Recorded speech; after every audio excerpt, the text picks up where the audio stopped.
want to talk boxing. Real boxing.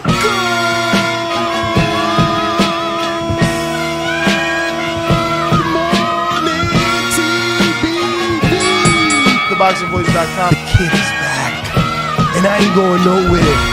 And all you motherfuckers out there watching this know who you see every fucking day. Haney. My consistency is unmatched. You ain't been here 12 years in this shit, and I'ma be here tomorrow. I don't need no fucking deal. I don't need no fucking deal. I don't need no fucking deal. Niggas is gonna come listen to me because they gonna come listen to me. Haney. Don't leave. Truth hurts, motherfuckers. SDS Promotions. What up, what up, what up, what up? Welcome back, ladies and gentlemen, to another episode with the Boxing Voice Radio. I am your host, Nesta Gibbs. Find me on Instagram and Twitter at NestGTO. We are live from Las Vegas. It's fight week, and I'm being told it isn't popping on the strip. But this is what I've always envisioned. This is what I dream for. And I get to have my Las Vegas correspondent in studio, ring walk Danny Alvarez. What's going on, champ? What's going on, champ? Great to be here. Great to finally have what we talked about years ago, right? The studio on the strip, right off the strip. It's fight week, Thurman Barrios. And, we have a lot to talk about. Yeah, so our main topic, obviously, is going to be Tim Bradley's opinion on whether or not this Spence versus Ugas, which is announced now, right? I think we got a date of April 16th. I checked the pre-pro. Let me double check that. But they're also saying it's happening in Arlington, right? And Bradley's basically saying that this is going to be an easy fight. Something that I think everyone is assuming, right? But I also assumed that Manny Pacquiao was going to beat Ugas. Exactly. Come August, everybody overlooked Yordenis Ugas, even though he gave Sean Porter the fight of his life. And now it seems like we're going to get the unification that we were supposed to get last August between Errol Spence and Manny Pacquiao, but now it'll be Yordenis Ugas and Errol Spence. So I'm looking forward to it. I don't see anything easy about it. We do not know what Errol Spence we're going to get, right? He's coming off that eye injury. He's coming also off the car accident. I mean, he's had one fight, so a lot of variables in the air, and I guess we will see once they step into the ring. You know what's funny about that? Why does the world expect less from Thurman, who's had 30 months out the ring, right? We're still expecting him to come back with an injury. Not the guy that went through a car accident and was ejected. Not the guy who had a detached retina. Like, Errol keeps showing that he's fighting elite level competition regardless of what's going on in his life. No, absolutely. I mean, after the car accident, comes back to fight Danny Garcia, which, let's keep in mind, before the accident, in those 2 weeks from his fight with Sean Porter to the accident, the Danny Garcia fight was set for January. Like, he was going to step right back into another tough fight. Obviously it happened a year later.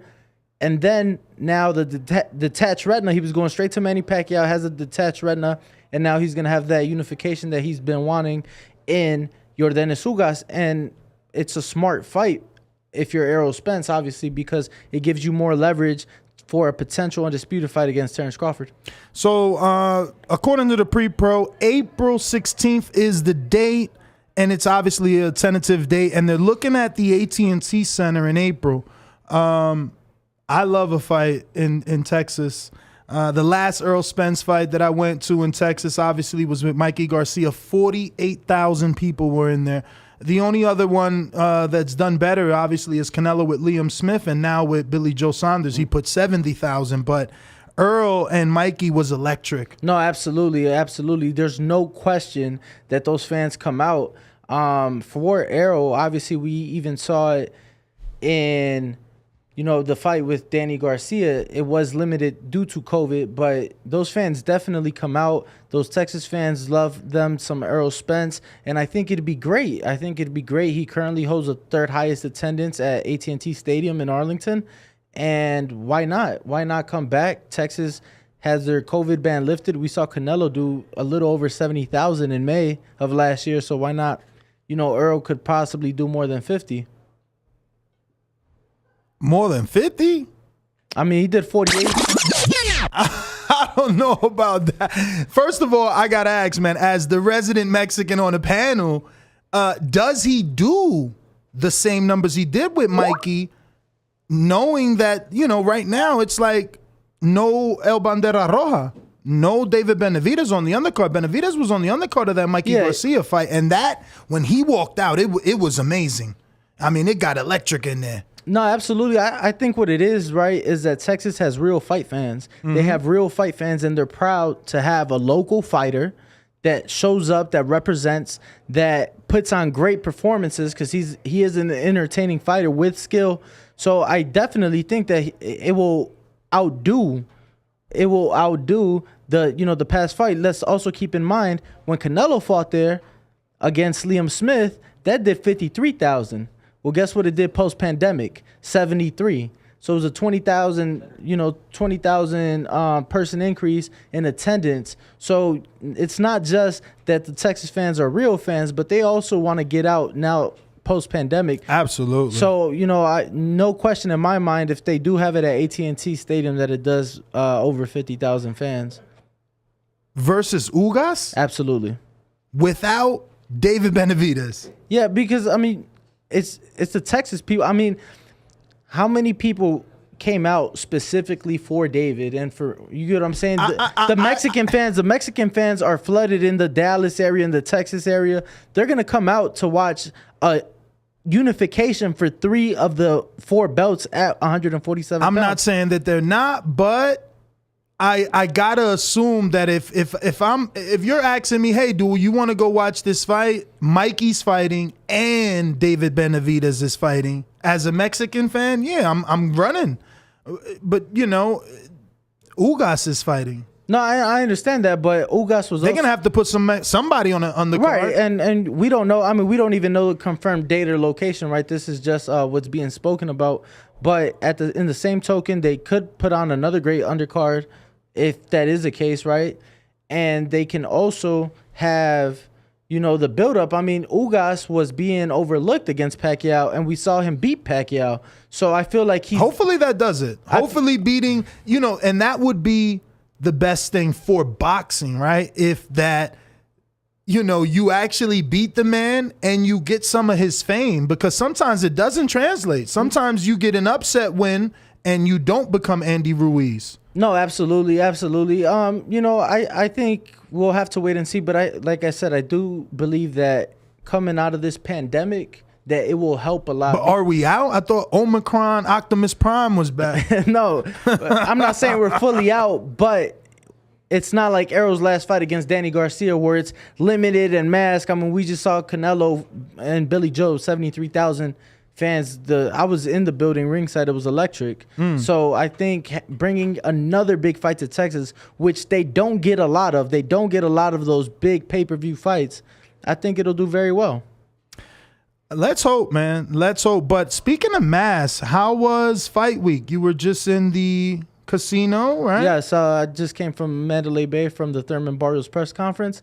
It was a press conference. No, we got to tell the truth here. Voice of the people, there is no equal. So you're saying that it didn't feel like a big fight. No, it didn't, but it's also like a very bad weekend because you have the Pro Bowl in Las Vegas this weekend. Mm-hmm. So all the NFL fans are these excuses you're making? I'm not making excuses. I'm just letting you know what's going on, right? You have the Pro Bowl, so you have all the football fans out for that. You have the NHL, the Hockey All-Star in town this weekend as well. So a lot of fans out for that. And then I saw a big convention as well at Mandalay Bay specifically. So I think it's Wednesday. Hopefully it does pick up. Hopefully it does pick up. And hopefully one time could bring some of those fans out. So what was today? Press conference, main event and co-main event press conference. Wait, it's Wednesday. It's Wednesday. Wait, normally the main event press conference is Thursday, right? No, Wednesday, and the undercard will be Thursday. Oh. Oh, they're splitting it for this too? Well, I guess Leo's his own thing, right? Well, Leo was part of it today as well. Oh, so he was part of the main event. Right, so tomorrow they're doing the first 2 pay-per-view fights, and they're gonna, so Josecito, Luis Neri. I'm so happy that I'm here and I don't got to pay for this pay-per-view, let me tell you. And they're doing, I want to say, the Fox prelims as well, so tomorrow's press conference. So who's on the undercard? I know Leo's back, and obviously Barrios is back, 2 tank victims. Thurman's back. That's all I know. There's a third one? Right, I mean, obviously you got 4 fights on the pay-per-view. Oh. Let's see here. Look this guy. This guy. He got the bout sheet. So you got Luis Neri. Oh, wow, he's back. Yep, so he'll be... But he's not with Eddie Reynoso. No, I think... He's not with Eddie. Is this his first or second fight since... No, it's probably definitely more he's been not with Eddie. I'm just reminding you, he's not with Eddie. Right. So he's kicking off the pay-per-view against Carlos Castro, 27-0, out of Phoenix, Arizona. Carlos Castro? Yes, sir. Is that the dude that does all the head movement on Instagram? No, that's Mark Castro. Okay. That's Mark Castro. Okay. And then we got Jesus Ramos and Vladimir Hernandez. Jesus Ramos is the welterweight, undefeated, right? Super welter, 17-0, 14 knockouts. Oh, wow. He moved to 54? Was he always 54? I thought he was a welterweight. He was 47 for a bit. Damn, he got out that division that quick. He was sparring with Terence Crawford for like the last 2 camps, I believe. Yep. So, that wraps up the pay-per-view. Wow. And then Cowboy Ryan Carl. Oh, he's back. Yep, he's back. Damn, so this is a bunch of guys that lost and need to come back. Thurman lost, needs to come back. Barrios lost, needs to come back. Leo lost, needs to come back. Cowboy Carl lost to Barrios. He needs to come back. Yeah, Jesus. I want to say this is his first. Dan's a comeback pay-per-view. What the hell? So, Cowboy Carl, he'll be fighting Omar Juarez, 12-1 out of Brownsville, Texas. And then Abel Ramos, he'll be fighting Luke Santamaria. Oh, yes. So Abel Ramos, right. He's fighting. Not Jesus. So that's the cousin, right? Right. And then Jesus Ramos is on the pay-per-view. Nice. Hopefully we get Javier Caputillo in here. He said they had a photo shoot at 4:30. I don't know. Maybe they could slide in here. Hopefully like 5 with Luke. Luke is on that card. That's I don't know if I know Abel like in his last fight. Is that the one that fought? Oh my God! Wait, he fought Jamal James or Ugas, right? I'm pretty sure Ugas might have beat Ramos. Let me double check. But yeah, man. So this was the final press conference. Was it open to the public? It was not. Oh, they keep doing that. I wonder why. I think there's still that fear of the pandemic, right? Because I want to say the weigh-in is closed to the public as well. What? The weigh-in is closed to the public as well. Nah, that's corny. All right, so Ugas, he beat Abel Ramos. Split decision. Yeah, this is him. He's fighting Luke. Okay, this guy was pretty tough when he fought Ugas. He was pretty tough. He's got 4 losses. And can we get a screen share? Boom. Young Trav, the producer, with the screen share. We're showing you Yordenis Ugas and his resume. Obviously, we clicked to Abel Ramos. Here's a picture of Abel. I'm sure you all remember him now when he fought Ugas. And he'll be fighting Luke Santamaria. Most famously known, I guess, for beating Michael Fox and Devin Alexander. But he has that loss to Paul Crow, man. Paul Crow hasn't been able to advance since beating this guy. He was just on like an off. No, he was on the Showbox. Or he's scheduled to be on Showbox. In Florida? Yeah. Okay. Yeah, like the what is it, Caribe Casino? Yeah. Yep. Oh, look at this nice little split screen. So it wasn't open to the public, but did you see people hanging around the lobby trying to get pictures, or was it none of the hysteria that it normally is? Honestly, I didn't see any of it, because usually you have a good, 15, 20 people at every fight in Vegas, sticking around trying to get autographs, trying to get pictures signed, whatever the case may be. And there was none of it. There was none of it. Wow. I felt like Mandalay Bay was was crowded with people for this convention they got going on. I saw some football fans in town. I know there's Pro Bowl events going on all week.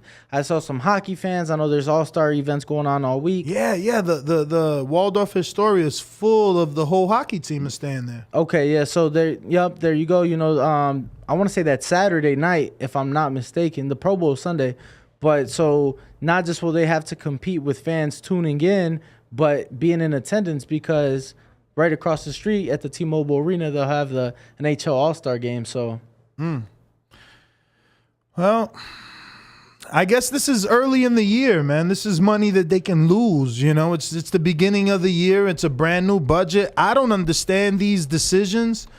This as a pay-per-view is crazy. I get that there's a lot of star power, if you want to call it that, or named fighters. I don't think that means they deserve to be on pay-per-view or that we should pay pay-per-view. And then you got to factor in that they're doing this every month. I mean, they just did Luis Ortiz versus Charles Martin on pay-per-view January 1st. So that's what I was going to ask you. Do you feel that maybe this pay-per-view should be similar to that one in the sense of the pricing? Because obviously that was a big thing that was it would make the pill easier to swallow, but I'll give you one even better from our producer, Brandon.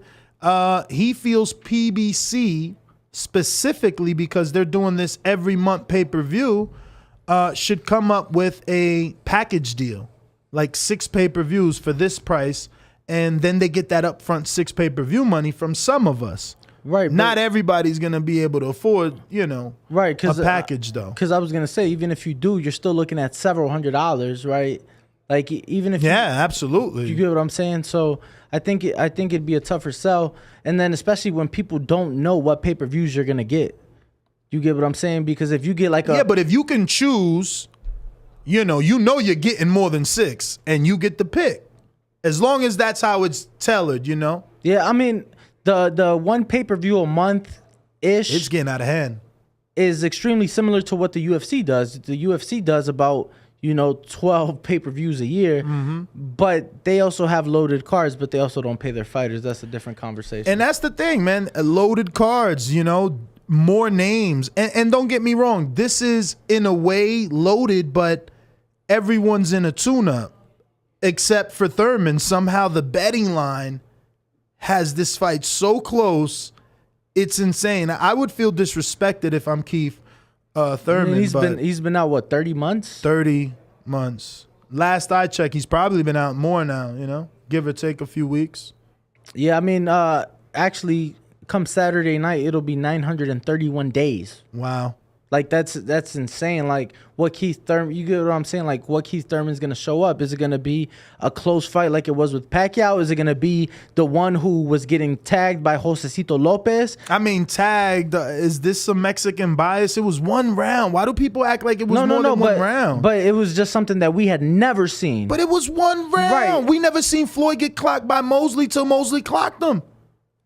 It was 1 round. No, but that's what I'm saying. And that's the sad part. It's the same thing. If you think about the Mosley situation, he didn't win a round after that. He didn't have a moment after that. He had 2 moments in that fight.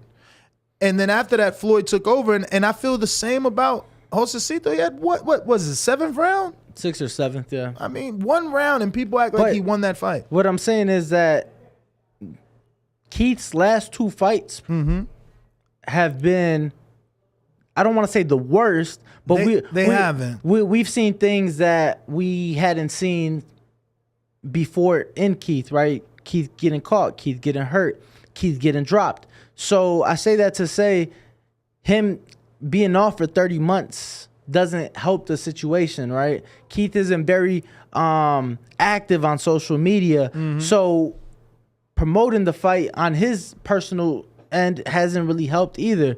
There's no bad blood. It's not like, you have people feuding, talking trash to each other, pushing. There's none of that, right? So, we have Keith Thurman, who at one time was the top guy at 147 pounds. We have Leo Santa Cruz. We have 2 big names, but like you said, and on paper, they're mismatches. Yeah, in the absolutely. in the eyes of the public, they're mismatches. That's why they step in there. Luis Nery coming off of a loss. So it's not. It's a complete get back card, bruh. It's insane. I mean, I'm sorry. It's insane. This is, again, I'm just happy to be here, so I ain't gotta buy it. Right. Cause it's crazy, man. You know, it's a little much. It's a little much, man. And this is what I'm saying. It's a every month thing. But sticking on the topic, from the shoulder content, Thurman does look good. I mean, he's lean. He looks like he worked. He looks like he was in camp. And I'll go back to something you said. He didn't look horrible in the Pacquiao fight. I swore, that, and I think I still say it, like, no one's ever landed that many right hands on Pacquiao. He just couldn't get him out of there. Yeah, no, I mean, it was a split decision, wasn't it? Probably. I want to say it was a split decision, but what I say, obviously it was his first loss, first time getting dropped.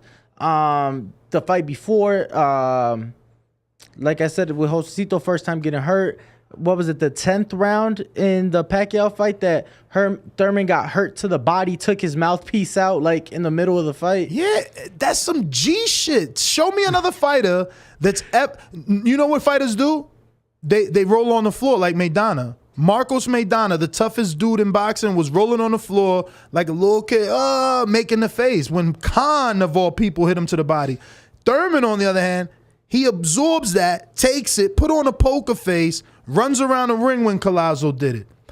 When Pacquiao did it, took his mouthpiece out with gloves still on. People laugh at that. I'm like, bro, show me that you could take your mouthpiece, not drop it with 10-ounce gloves, 8-ounce gloves. Like, I don't know. I was impressed both times. Speaking of the gloves, yeah, is it 10 or 8 this time? So it's 10. Yeah. But here's the thing. Barrios. Here's the thing. So talk to Thurman first today.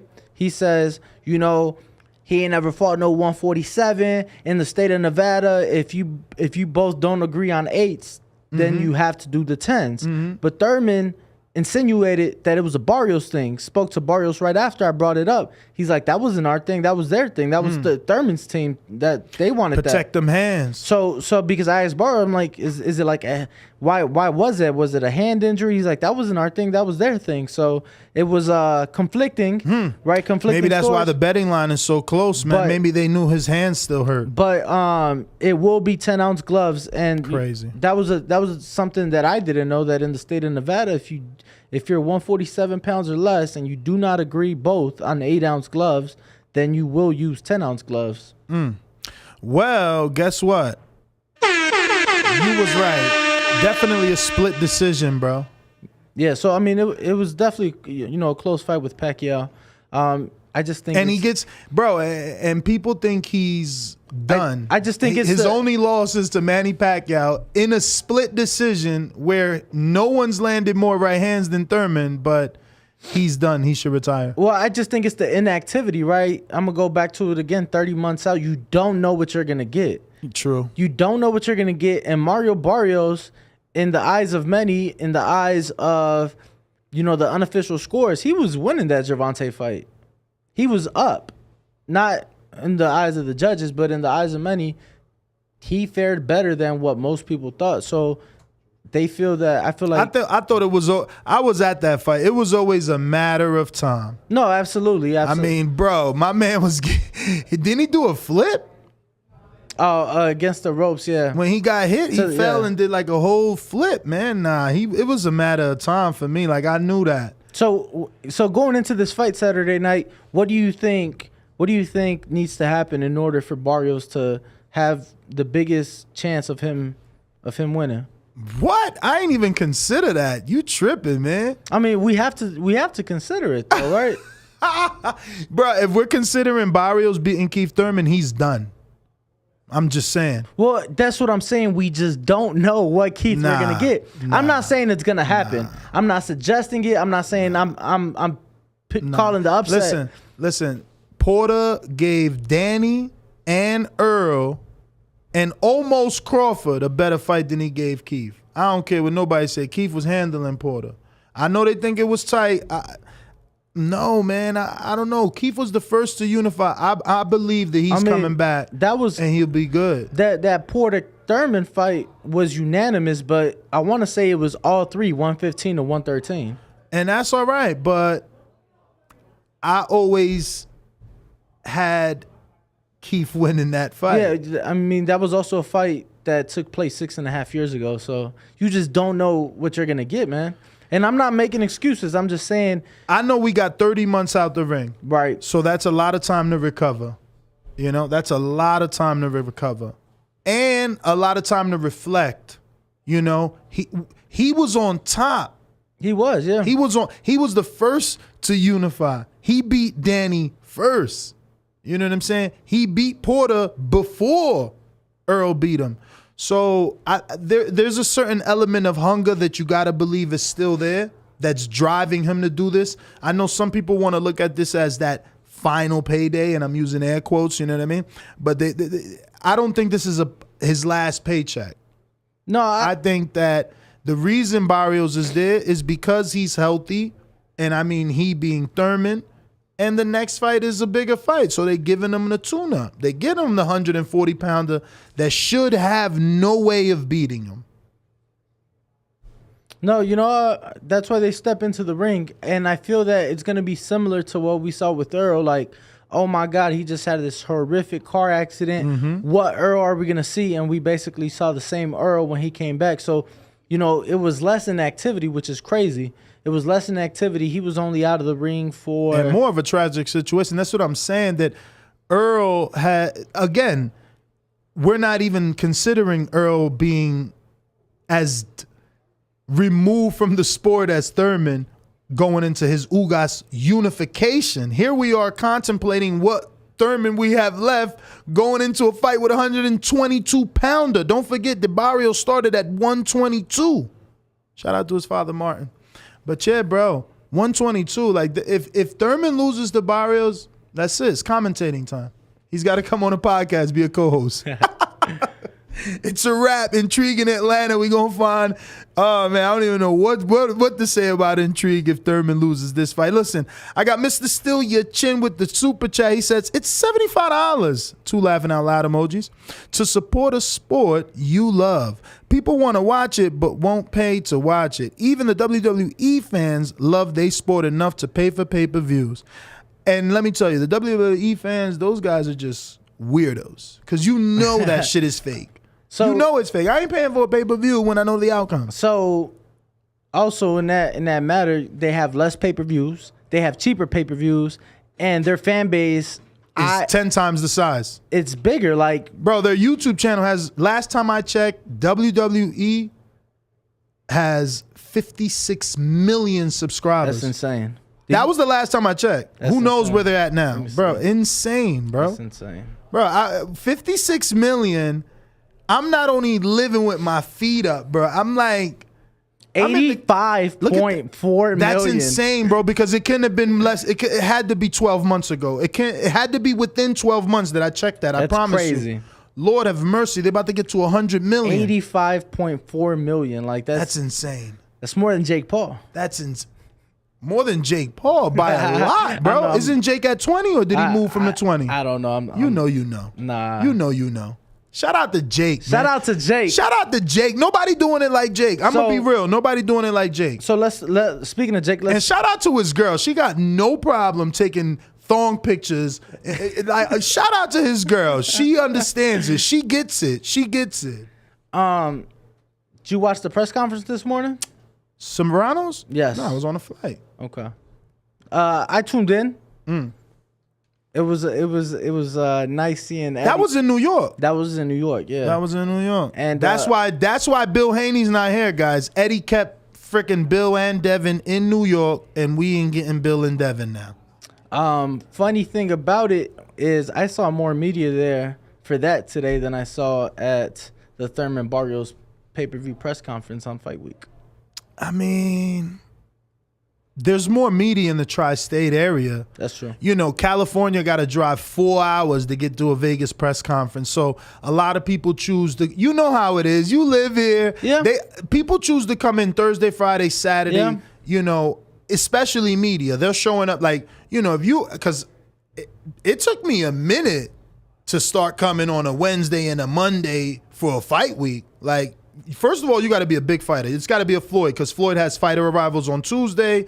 He's always got something going on. So that was the odd thing to me. I don't recall a pay-per-view, a PBC pay-per-view where they didn't have a fighter arrival, and they didn't have one this time.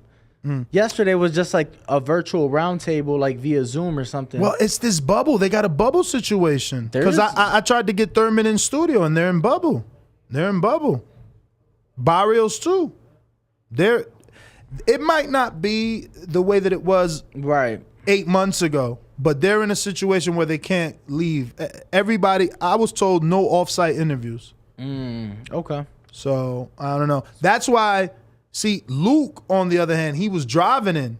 So if we do get him, we getting him before he checks in, because he's driving straight over here to a photo shoot, and hopefully we get him and his trainer after that, and then they go check into their bubble situation. So that's interesting. Yeah, that's interesting, because I saw, the fighters interacting with their families, with their trainers, people not wearing masks, like,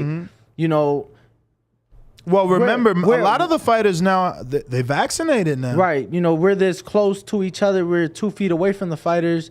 And so you're saying they're in a bubble, but there was no protocol for COVID? I wasn't asked anything. I wasn't required. They told us, obviously, to wear our mask. But, we're not being asked for test results. We're not. So, It was like that for the Haney, Linares? Bro, they was testing you on site. Yeah, you had to get tested. So, I remember for Canelo Yildirim, I had to take like 4 tests within a week. Damn. You before you fly out, when you get there, day of the fight, before you leave. So I got Rider of the Storm with a super chat. He says, don't get why PBC fanboys hate on DAZN subscription, but don't mind paying $80 a month for 2 pay-per-views. PBC pay-per-views pays for a year subscription. # failed math. No, he's right. I've been saying it. I don't want DAZN. I want PBC to go to DAZN. Like, last time I checked, right? Last time I remember, it was a headline in the media. Al received like 56 maybe from Showtime and another 60 from Fox. This was back in the day. I don't know, 2-3 years ago, a year ago, whatever the Google search would say. That being said, bro, how the fuck can't DAZN offer him 100 or 120 to bring all those fighters over there with unlimited bandwidth? They don't need a date. See, they don't care about going up against the Super Bowl. They're subscription based. It's a different model over there. Yeah, but now they're going to be going up against Matchroom and going up against Golden. How you going up against the home team? Matchroom is on. Right, but I'm saying if PBC wants to go on a certain date, just like PBC has a lot of dates, so does Matchroom. Yeah, but it's not like we haven't seen Matchroom and Golden Boy go on the same date. They've done that. Yeah, they have. They've done that. They have. But and listen, if I'm a network, why do I care? I'm going to get that boxing fan one way or another, because now I casted 3 nets. PBC, DAZN, Matchroom, and Golden Boy. Right. The issue is for the promoters, because they're fighting over you and I to go buy their ticket. That's where they make their money. They get a chunk from DAZN as a site, a broadcasting fee, right? Rights fee.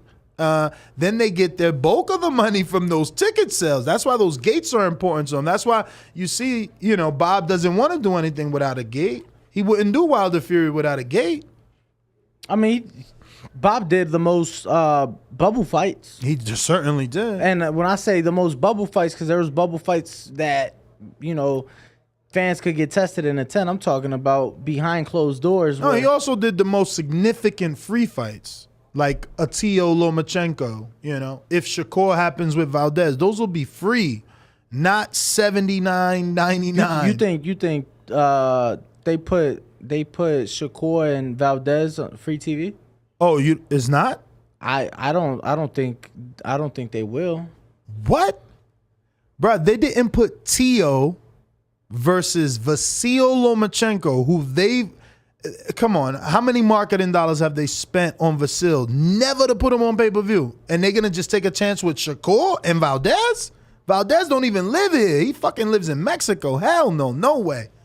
That I would love to see that. Did you hear something? Is that what you said? I haven't heard I know you anything. tight with the camp. This guy, you know, he probably got James Prince calling him. Nah. Yeah, man, I know you. Nah, but, you know, come to think of it, it is going up against Serrano and... Same day, April 30th, right? Unless they push it, because I hear Valdez hasn't signed a contract. Yes, so that one isn't official. know. The Shakur and Valdez is not official. It is not official. But do you think that it will... I mean, which one do you think is going to do more numbers, right? Because New York, as far as attendance... bigger. Well, isn't New York? Yo, I'm so far removed from the East Coast. I'm forgetting street names, but aren't they still like serious with the COVID over there in New York? They are, but when I was just or at least with the restrictions. So, they are. However, a few things to note. I was just there for the Lopez and Kambosos. That was a sellout. Granted, that was a small room at MSG. But also, I know that a lot of cities are lifting the vaccine requirements because it was just voted back. Like, they basically just voted against it, and the Biden administration just got voted out, basically. So I know, like, cities like Chicago, they're starting to think of dates to lift. Cities that required the vaccine are starting to think of dates to lift it because I know certain jobs aren't going to require it anymore. They used to require it. So just things to think of. But the reason I say that, because New York has obviously a way larger population, and they have, you know, a lot of true fight fans. So you got Katie Taylor and Serrano going at it. You have the Jesse Vargas and Liam Smith. And then you have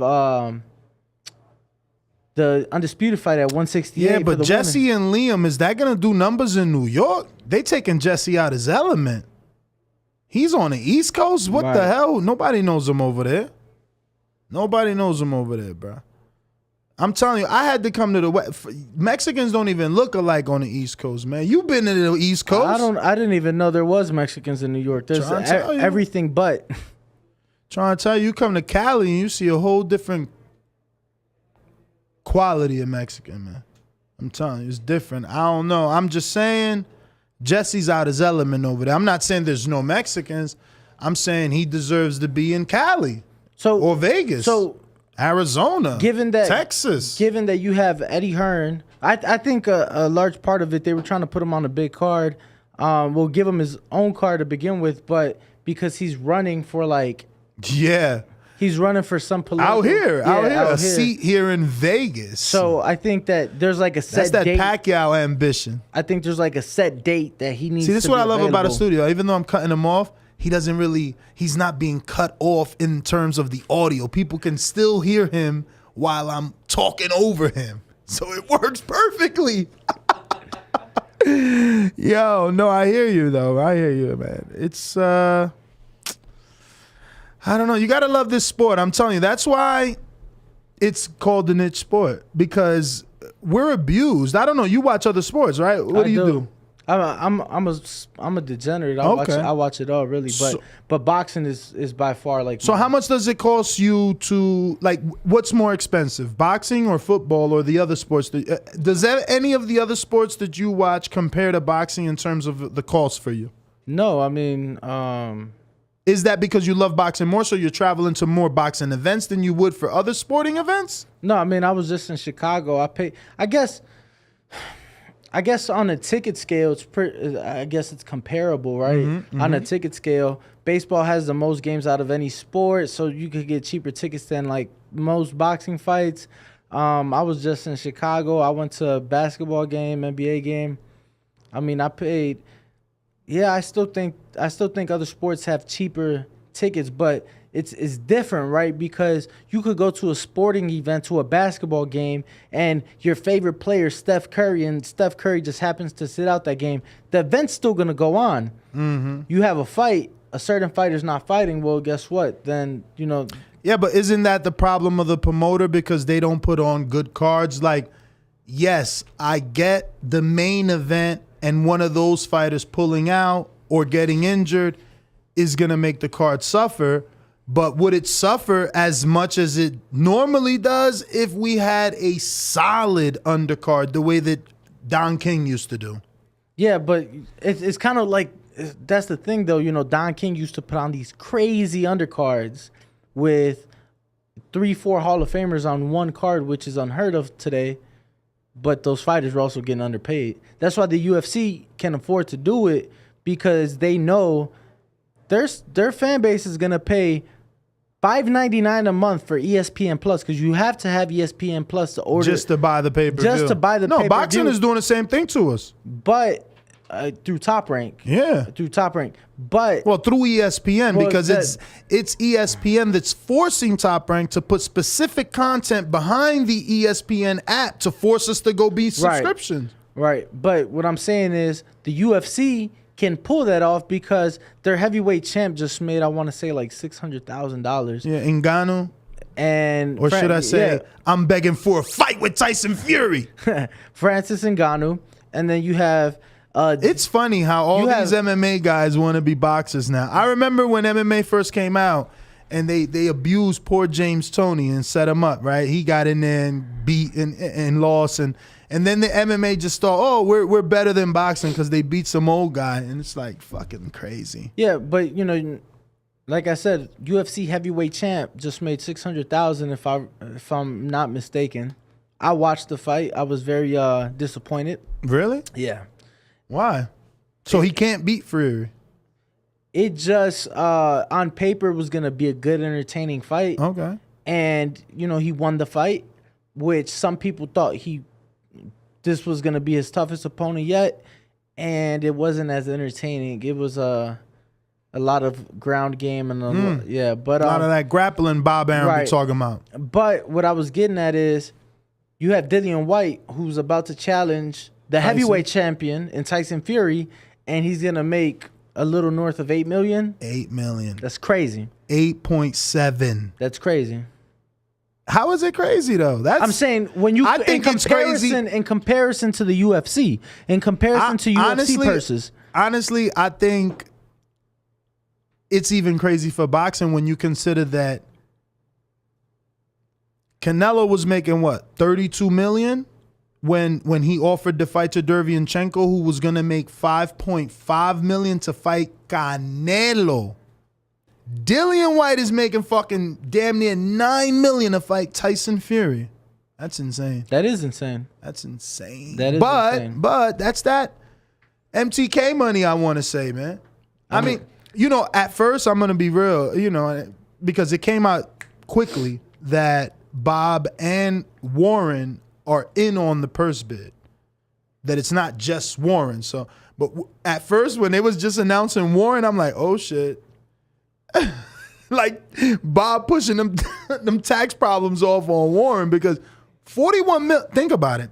Bob gets 90 million from ESPN. I'm going to go spend 40 on Tyson? Probably spend 20, 25. I don't even think that. Think you spend more? Less. So you think Frank How the fuck Warren, I'm gonna give you my budget? I'm gonna give you half my budget for one fight, and it's your last fight on my contract? Fuck no, we getting sponsorship from that. We gotta be getting outside money. I mean, there's no way he used budget money on that fight. You know they're gonna do 80,000 tickets, right? UK does have. You crazy. I mean, they're first of all, when has Tyson Fury ever done? When has Tyson ever sold out an arena like AJ? Never. When has he he hasn't fought in a stadium like that since Klitschko? Since Klitschko, I don't know. The fight that I went to was big as hell. That place was big. He was fighting nobodies though. Those were his comeback fights. But that was like 30,000 or something like that. But he's coming back. I don't know. We gotta get. It's late. I don't know if Rob's up. We need to find out numbers. But this is his first fight back in the UK since those little tune-ups that he took. Since then, he has defeated Deontay Wilder twice. Right, stopping him twice. The first one was crazy in LA. We were there. He had the fight with Valine in Las Vegas. But this was, I mean, you're talking about who are your three biggest heavyweight fighters on that side of the pond. You got AJ, you got Tyson Fury, and Dillian White. So you got 2 of the 3 biggest names in the UK fighting for the heavyweight title. You don't think they sell out what's it called, Principality Stadium? I hope they put Daniel Dubois and Trevor Bryan on the undercard, so that's another little WBA regular belt, and it helps the pay-per-view. Not that they need it, but they do need it. That was just ordered too, right? Yeah. I mean, I don't think it needed to be ordered, to be real. You know, Trevor Bryan, Don King. Where else is Don gonna go? You know, I'm sure Warren is paying out the wazoo to get that title strap for Dubois, because then you can turn Dubois into something with that belt. I got Texas Bulldog Boxing with the super chat who says Valdez won't sign until after he's done cycling the T emoji. Now, they did show Valdez yesterday on his social media. He was out there running. He was doing his thing. He's working out. He showed himself working out, if anything. Yeah, you know, I like to be careful with a lot of these comments. I'm not saying that one specifically, but I know yesterday in the pre-pro, they're like, oh, the Charlo thing because of this and that. And, you know, I go to the wife's Instagram and they're on vacation, happy as ever. You get what I'm saying? So you gotta I mean, you know, I'm not going to dive into that one because that was a pre-pro thing, but all I'll say is perception is not always reality. Exactly. Yeah, so the stadium being talked about for Tyson Fury Dillian, which is Principality in Cardiff, that holds 78,000 for boxing. I think that's a sellout for sure. I don't know about that, man. Again, when has Fury done that? I mean, to believe that Fury had 12,000 people fly over for the first and second fight. And how many did Fury have when he was fighting out here? Since you lived here, he was here twice. Yeah, so they couldn't enter for the third one. Yeah, no, I'm talking about here when he fought Schwartz and Valine. Those weren't sellouts. Exactly, and they gave I hear they gave a healthy amount of tickets away, a lot of comps. You know, but when he dressed up like Apollo, I heard they gave out like anywhere between 3,000 to 5,000 comps. That was the Tom Schwartz fight. But, you know, to be fair, though, like I said, those were 2 names not known to the Americans. This is you might be right. Maybe they gave away all those tickets, you know, because that's how you do in the beginning. You give away samples, you know, and now they seen him. But I'm saying, and he won twice. This is his comeback. Heavyweight champion of the world. Is he gonna get a license? That was before he even. Is he gonna get a license? I don't know. Call him. Ask him. I don't know, bro. I mean, but what I'm saying is, he those does 2 have fights, that situation where he lost his license out there. So has he gotten a new license under the BBB of C? Not sure about that. He's got that. What is it? Martin Carefoot. That whole situation with the boar meat.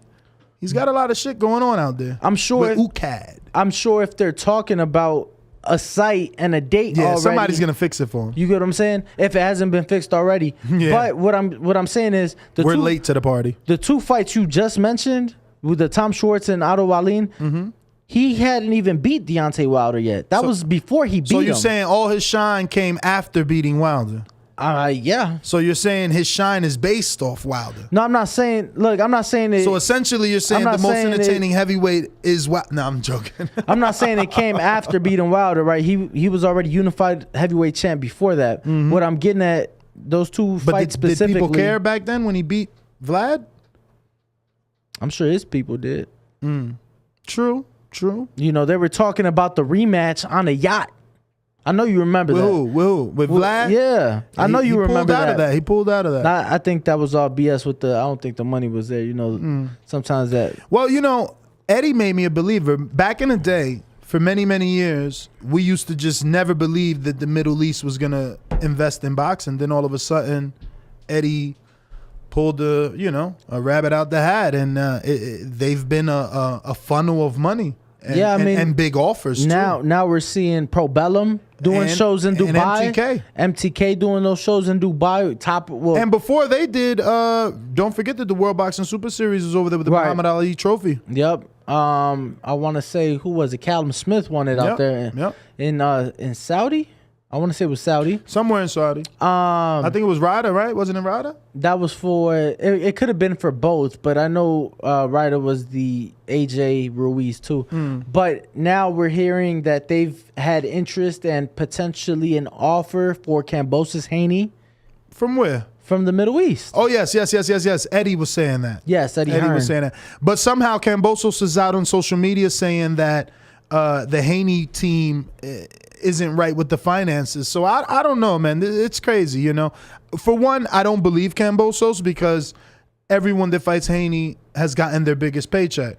And Haney is probably outside of Gervonta Davis because he's on pay-per-view and we don't get his, total purse. Probably one of the most paid 135 pounders. I mean, I think T.O. had to go to purse bid to make what Haney makes. I think that, outside of Gervonta, he is the highest paid 135. And again, we don't even know if he makes more than Gervonta because we don't get Gervonta's numbers. Right, we get, obviously you got the pay-per-view. Guarantee, right. that's it. You get the guarantee. But you don't know what his Right. his back end check is. Right. Like, again, I know for a fact, well, I don't know for a fact, but I'm going to assume like I know for a fact that he ain't making $5 million guaranteed up front. That sounds like a lot. I'm just keeping it real. Yeah, but, you also got the whole promotional thing. So how much is the promotion company making? I'm just saying up front, $5 million sounds like a lot, which means he's getting less up front and $200,000 that he does on pay-per-view. That's a lot of money. They do like I think I've done the math before and it's like 22 million or something crazy like that. That's a lot. Right. Because again, he's not guaranteed a bunch of money up front. Right. So that's a lot. He might be maybe making more than Haney.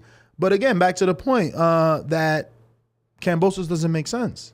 How could DAZN be the financial problem when they're trying to launch DAZN Australia?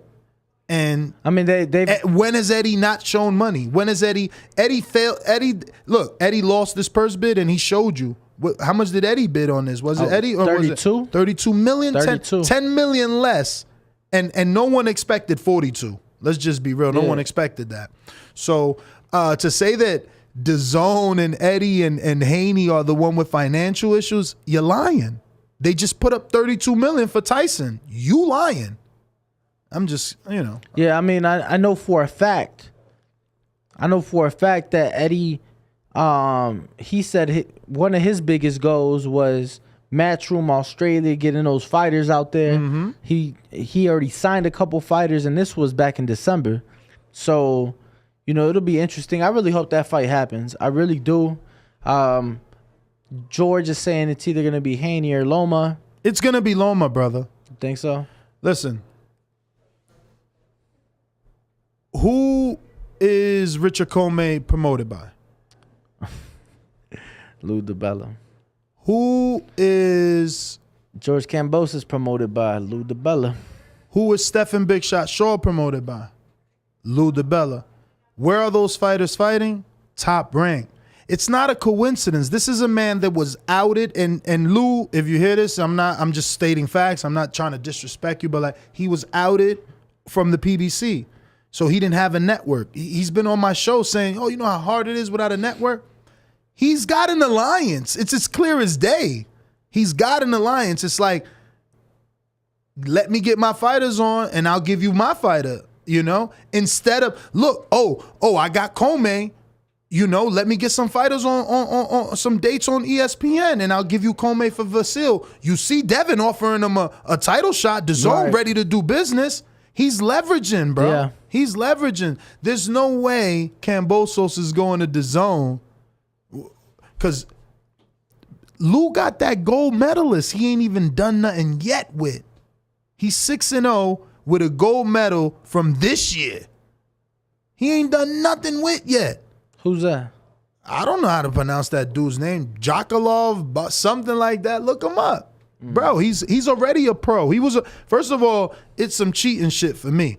Dude was already a pro, 6-0 with 6 KOs. Lou was already grooming him on Broadway boxing. My man was already going to Cuba, sparring with the Olympic team.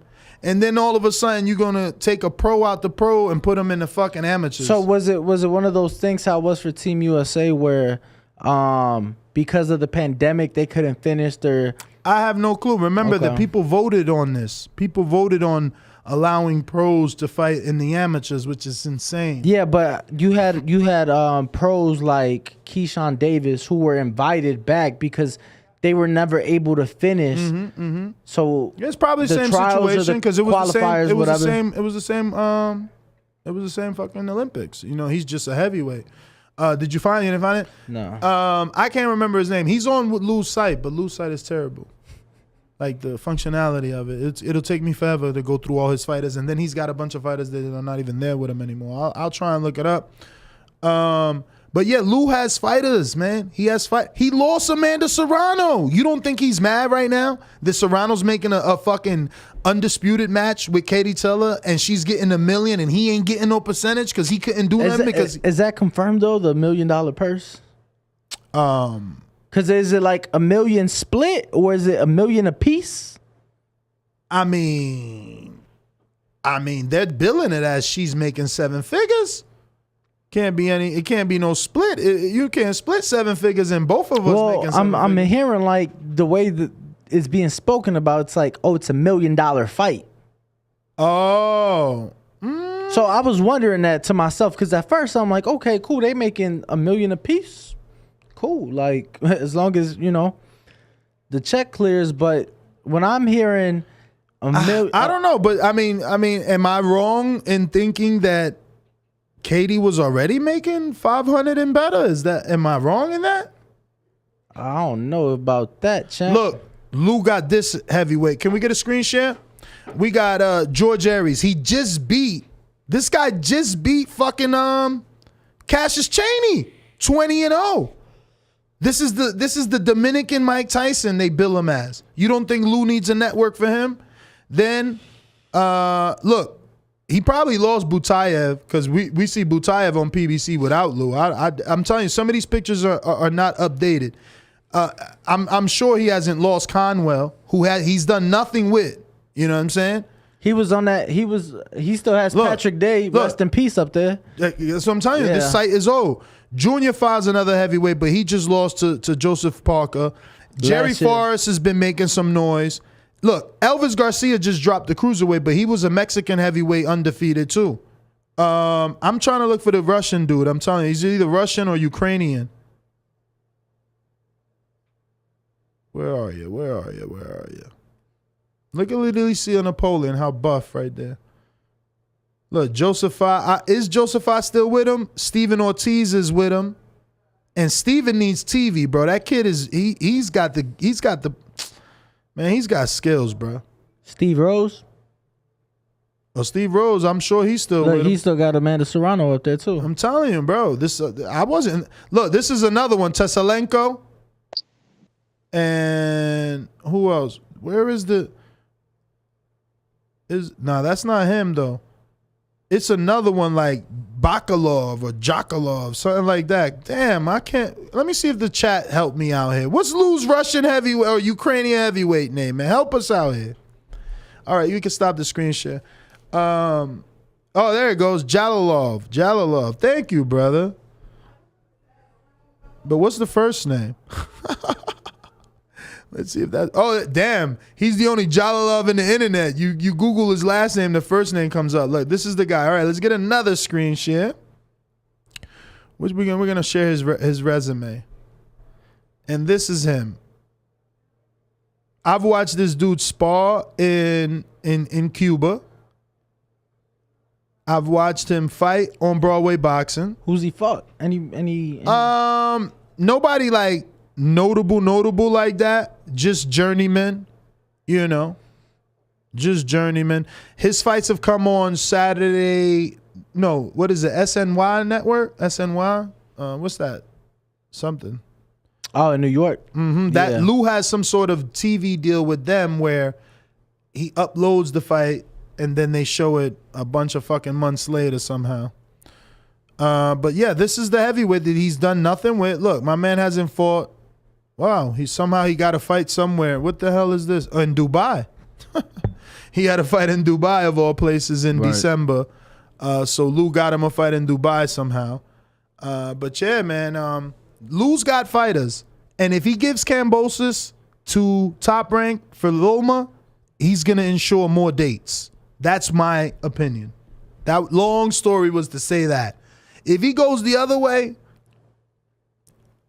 his guys are gonna be out in the cold again. And who's gonna right now, other than Bob, who's giving Lou TV time? No, you're right. I just feel like I know what you're gonna say, but I just feel like Haney is the obvious bigger fight. Because real quick, I'm being told Jake Paul says both ladies are making 7 figures plus a percentage of them on the back end, according to old Jakey boy. Shout out to Jake Paul and MVP Promotions, right? They did that thing. It's Most Valuable Promotions. Yeah, shout out to them for sure. You know, headlining the big room. The big room. That's crazy. Crazy. April 30th. Wow. I wonder if fans going to be back in attendance, man, because she's going to need it. She's got that. I mean, why wouldn't they be? They're in attendance now. Really? Full attendance? Yeah, you just have to be vaccinated to New York City right now. Oh, yeah, that's right. They're big on the vaccination cards out there. But when Loma fought, you know, it was a lot of people when Kambosos and Lopez fought, that was a sellout. Granted, like, once again, that was the small room, but still. Well, let's get back to this Bradley thing here. Let's talk about it. Is he right? Is Ugas the easier fight? Or are we underestimating Ugas, who beat Crawford in the amateurs? Is he the easier fight for Errol Spence Jr.? I mean, if you're going to say easier than Terence Crawford, then I would say yes. But why? I just feel like Terence Ugas beat Crawford in the amateurs. Yeah, and he beat Pacquiao. How long ago was the amateurs, though? I mean, he's just showing you he can beat him. No, he can for sure, but I just and feel obviously like the win over Pacquiao, you know, coupled with all his other wins, shows that he belongs on this level. He does belong on this level, and I just think that Terence stylistically, you know, would give Errol a tougher fight. But, you know, that's why I step in there, bro. Once again, nobody thought, we just thought, okay, cool, Pac-Man's going to win. Because remember, Pac-Man was not the WBA champion going into that fight. So that's what I'm saying. It just makes sense. Have the two PBC, because Errol's going to get that leverage. I mean, it's also what Errol said 3 years ago. He's going to clean up his side of the street. He said it was the easy route, was his words. And I don't think he meant easy the challenges. I think he meant easy the belts are on his side of the street. It just makes sense. You get what I'm saying? I got what you want. You know, I can sell more tickets, do better pay-per-view numbers than you. You're going to have to come down that high horse in his eyes. But is Terence going to come down on that high horse? I mean, who else is he going to fight?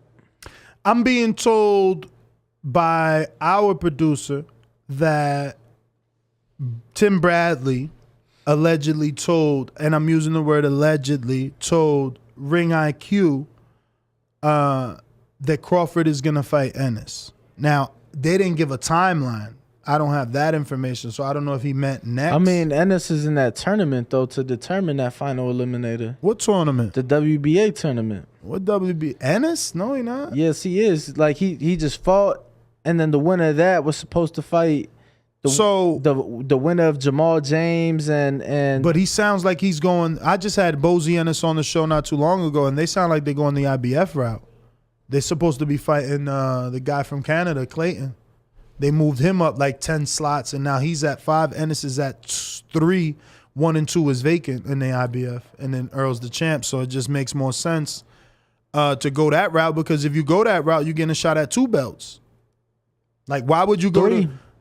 It'll be 3 by the time. Yeah, you're right, because by the time that happens, whoever won will have 3 titles. So can I get a screen share, young Trav?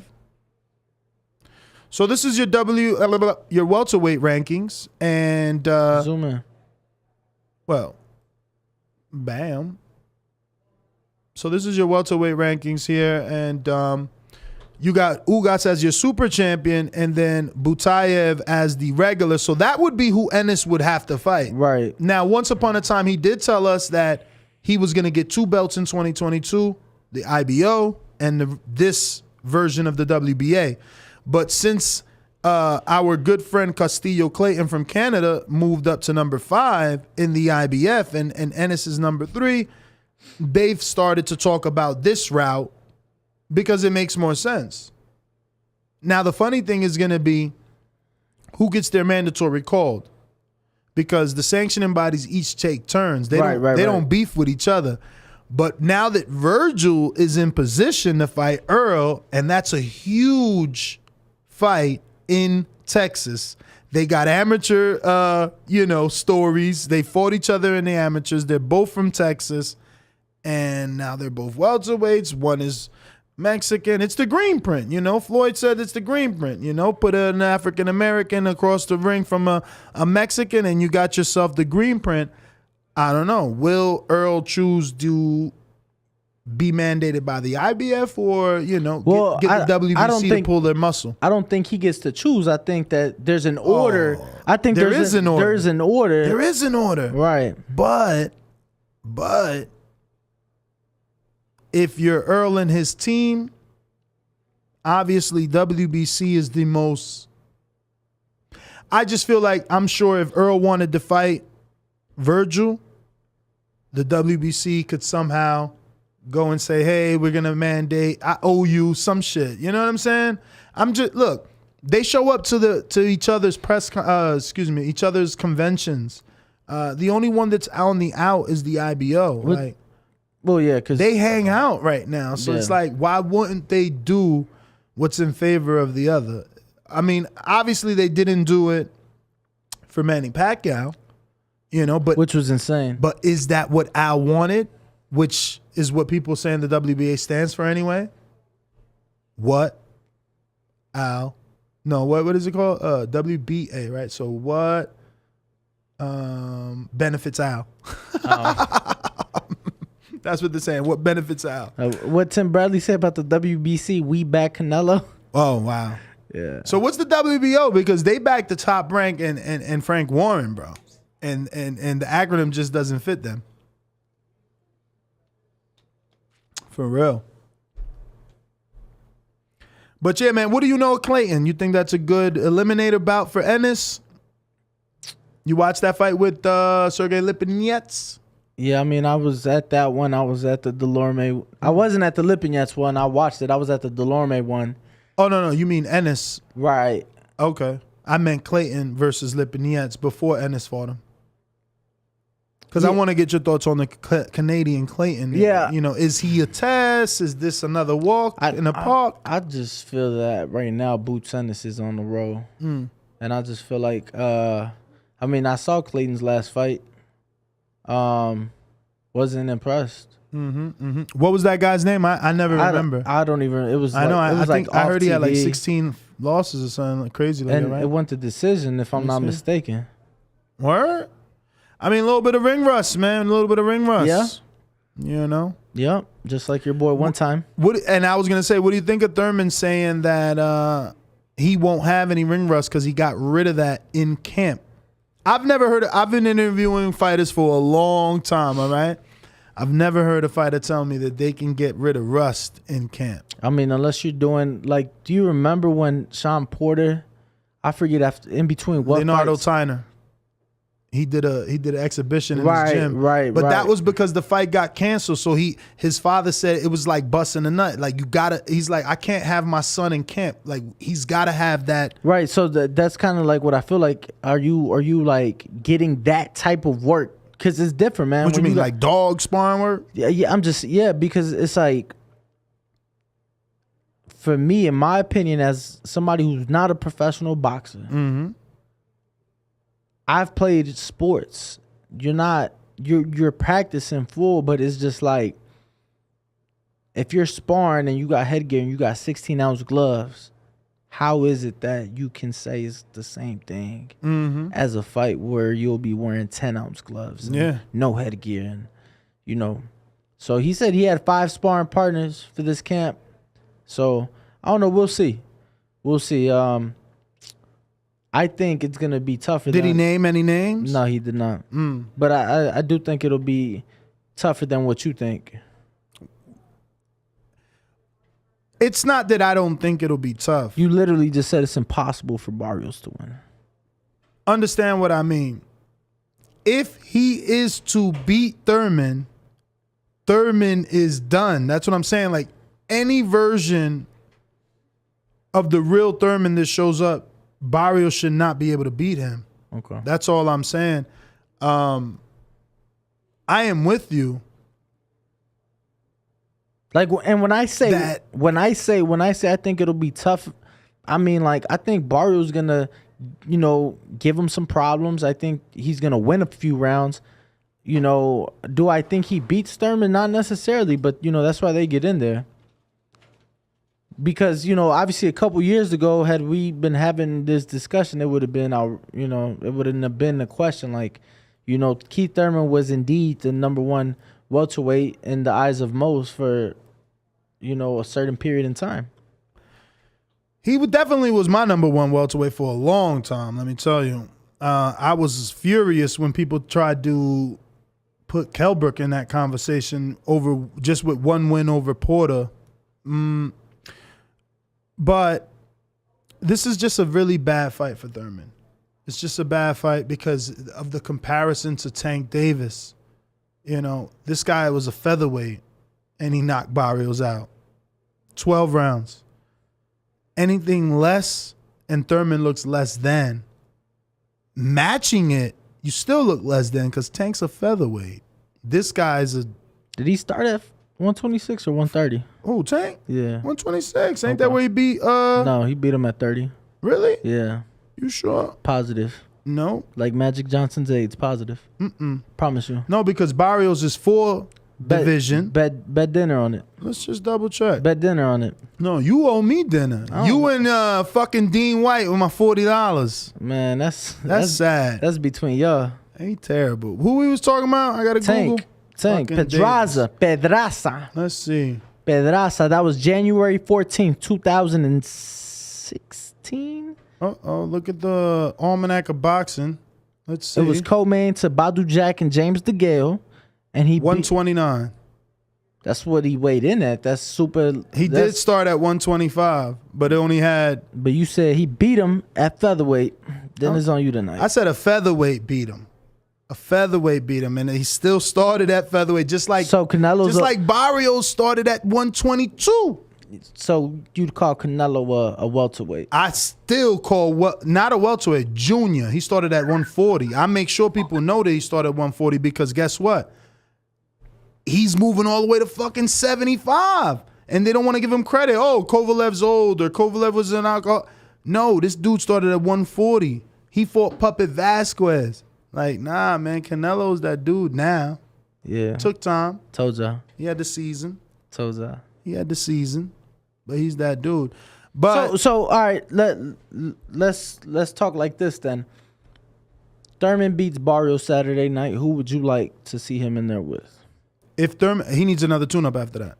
Really? I need to see this fight, right? But before this fight happened, I was saying he needed 2 tune-ups before he could fight Crawford. I'm not paying for a pay-per-view fresh off this fight, especially if he goes 12 with Barrios. I'm not paying for Crawford Thurman if he goes 12 with Barrios. Like, why? Why would we do that? We know you can't win then. If you can't beat Barrios moving up, who wasn't he wasn't a full world champion. If you can't beat him moving up, you ain't beating Crawford. So why am I paying? And that's why I don't think this is a good fucking fight, bro. So who would you have preferred? Like, if you want to make me look like a killer, how you gonna put me in there with someone who got killed by a little dude? Who would you have preferred to? Because I know for the talk for a little bit was Abel Ramos. Clayton. I heard Clayton for a little bit too. Yeah, I heard that too. Abel Ramos, Luke Santamaria. He could have fought any one of those dudes, but he said Barrios was the only former world champ offered to him. So he'd rather fight a former world champ. And I get that, but he's not looking at the comparison. He's not. Thurman has said it out his mouth. It's a race to 7. Even though he's one time, he says it's a race to 7. That means he's trying to win a decision, bro. And you can't be winning a decision with a dude that Tank slept. You got to sleep him too. You got to show us you got. What happened to one time? They calling you sometimes one time, run time. Like he said today the reason he's one time is because he's only gonna lose one time. I'm right. I hope that's true, but I need an explosive performance out of him that reminds people he's back, not a 12-round decision with someone that Tank beat. Like, how's that gonna look? Tank knocked out 2 dudes on this card, and Thurman, the full-blown welterweight that moved up to 54 and beat Quintana, can't? Come on, man. That shit don't look right. Optically, it don't look right. They chose the wrong opponent. I'm telling you, this is a bad look. Because Barrios, on the other hand, he know he just got knocked out. So he coming into this fight trying to not be knocked out. He don't want 2 back-to-back knockouts. Right. So I don't know, but we'll see what Lou Diamond Phillips does, man. You know he look like Lou Diamond Phillips. Who's that? Who's Lou Diamond Phillips? What? You guys know who Lou Diamond Phillips is? I mean, I'm talking about, I guess I'm showing my age. Holy mother of God. Bro, you turned 50 this year. Like, come on, help me. Help me out. I did. Let me see. I put this up on my Instagram. Let me see if I can find it. I can't believe you tripping, man. How long ago was that? October when he fought? Who's that? Barrios? Tank and Barrios. No, that was June. Damn, June? June. Tank just fought in December against Cruz. You're right. You're right. Pitbull. You're right. Damn, that's deep in my Insta then. Sheesh. Did I ever make it? I hope it's here and I ain't wasting my time.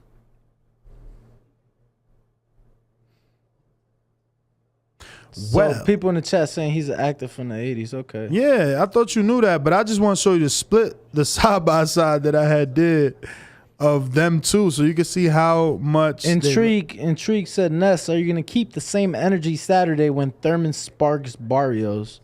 Sparks?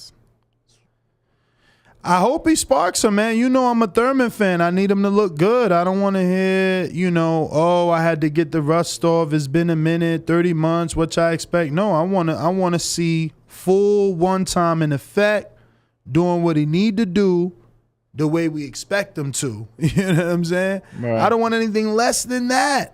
I don't. B-Dog says he was oh, never mind. I misread that. Disregard. People saying Danny right. Hey, Danny, man. You always right.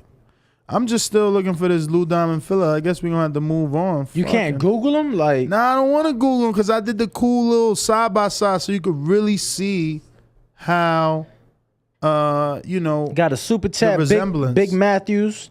Keith, once upon a time, Thurman's got this. Yo, they be hating on Thurman, bruh. Intrigue says 5 rounds tops. 5 rounds. He funny. He was in La Bamba. Yeah, okay. La Bamba. You don't remember that? You was like a child with a baby bottle and shit at that time. Bro, I was born in '96, bro. So. Bruh, my man had a little baby bottle and shit. I don't see it, so we're gonna fucking move on. All good, definitely. Let's move on. I'm gonna fucking move on, man. I don't see it. I'm still scrolling, even though I said I'm going to move on, trying to find it. I don't see it, though. All good. Damn it. Still scrolling. Still trying. Leave it alone. Still trying. And I see nothing. Damn. Oh, wait. Here we go. Screen share, please. Check out this guy. Wait. Look, this guy. Wait. There we go. All right. Okay. Tell me you see the resemblance, fams. Come on. Fuck it then. Whatever. A little bit. Whatever. He didn't get it, man. He's not an 80s baby. You know what I'm saying? He didn't grow up on La Bamba, man. You know who that dude is? Didn't he play in like Vatos Locos or American Me or what. I'm telling you, ask the people in the chat. Watch they say.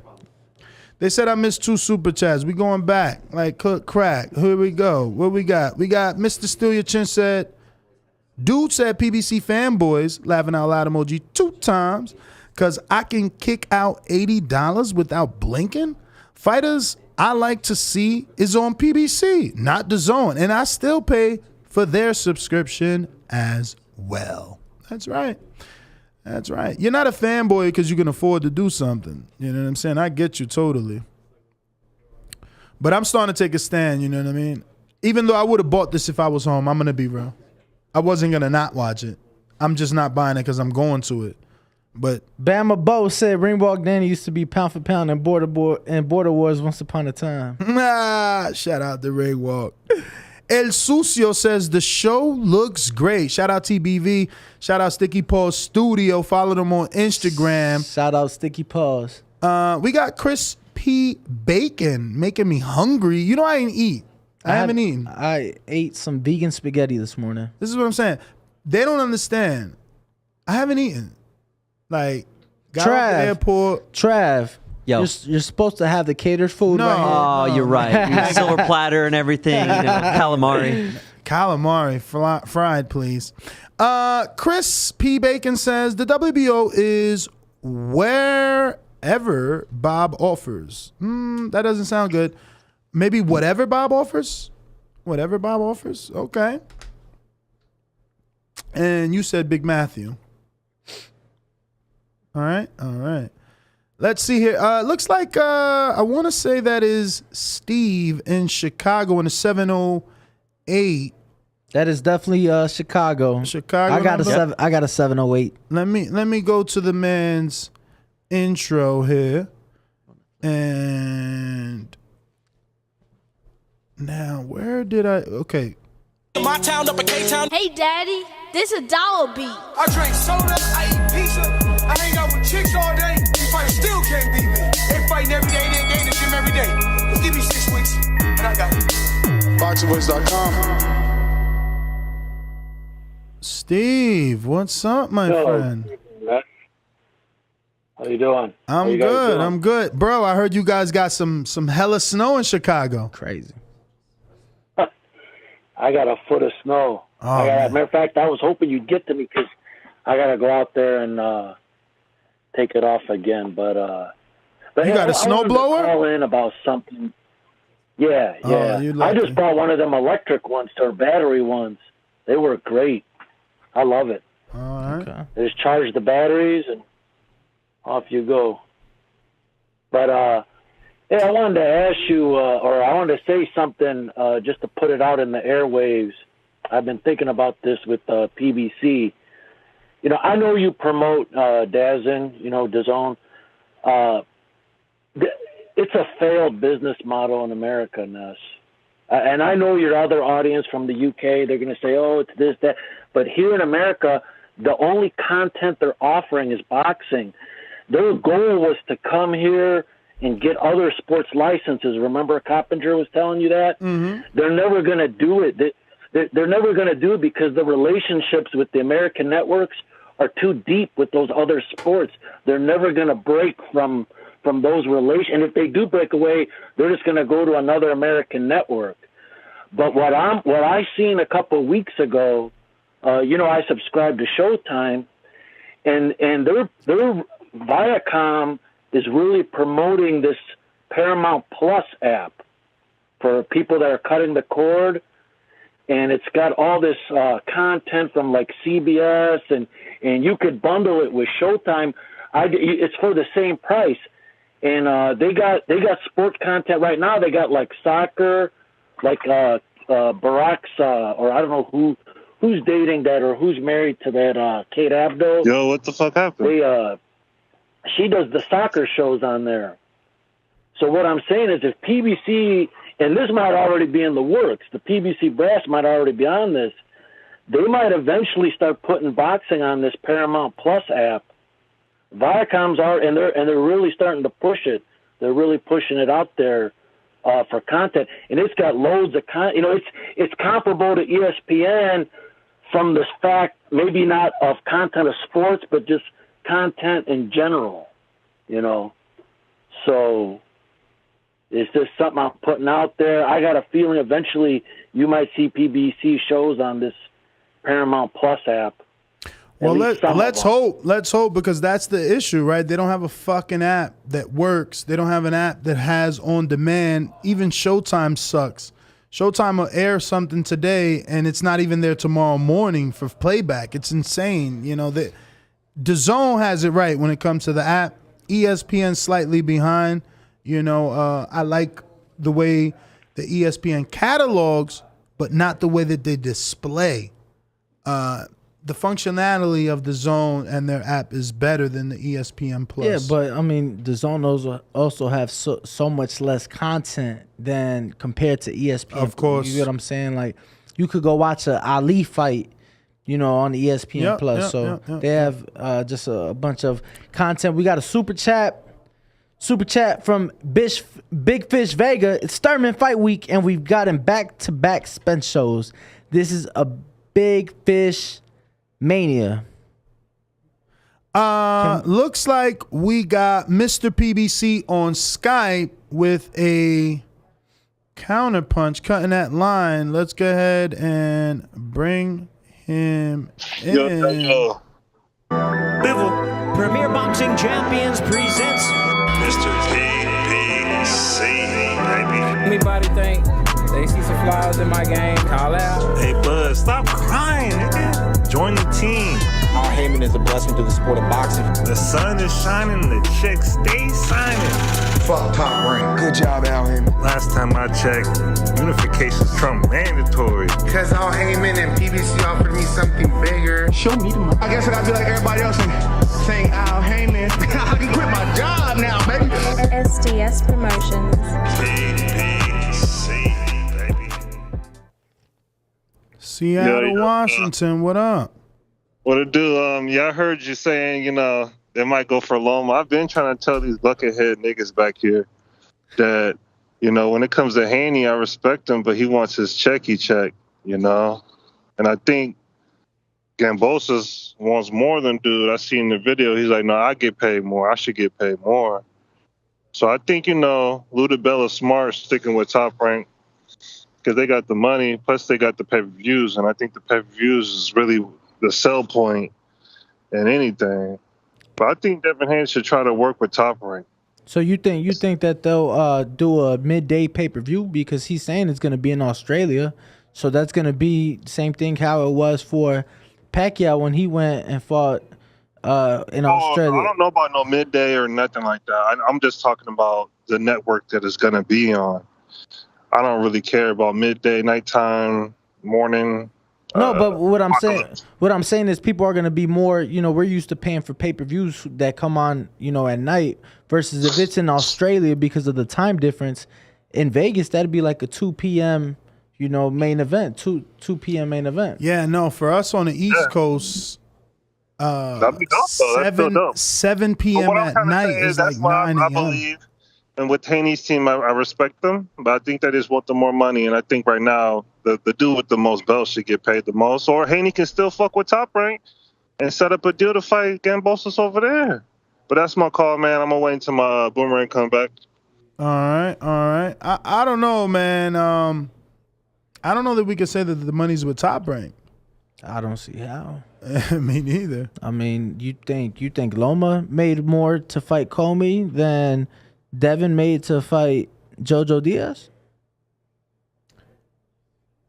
No. Absolutely not. And do you think that Comey made more than Jojo Diaz? No.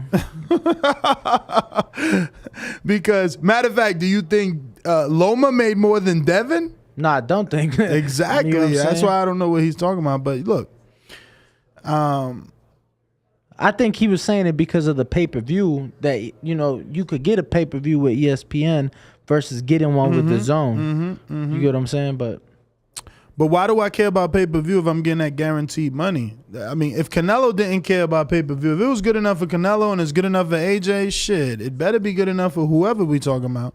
Speaking of, did you see Eddie? There's a new tweet out here where Eddie just had a change of heart. you know that once Crawford became a free agent, Eddie was out here saying like he's not interested. Now all of a sudden there's something else out here, and Eddie is saying, and I quote, "I'm interested because he's a great fighter, but I think we will struggle to deliver the numbers he would want." That being said, this is Eddie Hearn has revealed that he's had talks with Terence Crawford's peoples about potentially working with him. But, however, he does feel he ain't going to be able to get the numbers that Crawford want. I don't know if numbers mean money or ticket sales, maybe. Nah, Crawford does well on tickets. Him and Porter sold out. It would have to be the numbers, right? Like visibility that he wants, because the Zone's an app and he's trying to build his brand to compete with Errol. Maybe. I mean, because unless he's talking about same old money, I mean, you know, numbers could be money. I don't know. I just wish Crawford was a bigger star. Like you just said, you know, him and Porter sold out. So two of the top welterweights, right? Sold out. They did, but they sold out the smallest arena Vegas has, you know. So, you know, they didn't sell out the MGM. They didn't sell out the T-Mobile. They sold out Mandalay, which is fine. How many does Mandalay hold? 12. Devin didn't sell it out. Wasn't he there with Linares? Yeah, but that was also on restriction. COVID. Yeah, it had COVID. I was there. It was, but I think it was like 5 to 7, right? That sounds about right. I got a super chat from LV Slugger who says WBO stands for what Bob orders. What Bob orders. Someone else said it stands for what the old timers want, something like that. I guess that doesn't make sense. No, it doesn't. B. I forgot. I seen it in the chat, but it wasn't a super chat, so I didn't read it like that. You know. So what's going on tomorrow? You said undercard. Yeah, the undercard press conference. So Luis Neri, Jesus Ramos. So no media workout. No. No media workout for a pay-per-view fight. Well, you know, usually they do the media workouts ahead of time. Wednesday? No, like they never do them fight week. They always do them. If they do a media workout fight week, it'll be the undercard, never the main event. That's strange. That must be a Vegas thing, because let me tell you, when Katie Taylor fights in New York, she'll be doing a media workout Wednesday. That's because it's Matchroom. Matchroom does that. Nah. Yeah. That's old school shit. Nah, man. Well, Wednesdays. Well, I'm just saying in Vegas. Even Floyd, I'm telling you, Floyd used to be Tuesday fighter arrival, Wednesday media workout, Thursday final press conference, Friday weigh-in, Saturday fight. Yeah, they just started doing that split undercard shit. Yeah, I was gonna say, because as long as I've been out here, so these last several years, they never do a media workout. They'll do the media workout like a week or two ahead, and it's media only. That's crazy. So I'm hearing, I mean, this is some Vegas news here. I'm hearing that the UFC is trying to hold their own fights inside their facility or a new facility they bought. They already do that. They have their Performance Institute down. So are they trying to expand the facility? Because I think I heard today that they're trying to do more fights than normal. I don't know. I was with some real estate people, and they was, you know, showing me the building, and they were saying that. I know that the building was like in the fall. You could see I'm trying to think of what it was, but every Tuesday they would have a fight card there. Every single Tuesday they would have a fight card there, and then for, you know, if they needed to get some fights off that they couldn't have fans at, they would do, you know, closed door, just the commission, and they would allow like a few celebrities to be there. But that was it. But they do fights at their institute out here, at the Performance Institute. So, are you at all interested in Khan and Brook? Another welterweight fight? I wasn't, and I'm going to tell you why I am a little bit now. Oh, so it's changed. It has, because didn't they sell out in like a few hours? Really? Yeah. I want to say I didn't pay attention to the ticket sales. I want to say that they sold out in like a few hours, or if they didn't sell out in a few hours, they sold like 80% of tickets. Like that's crazy, because most people were trying to say that it was it was past its sell-by date. Right. No, I mean, somebody posted like their first face-off, you know, when they were going back and forth, and it had been a little over 10 years. That must have been inside that ring. What was that?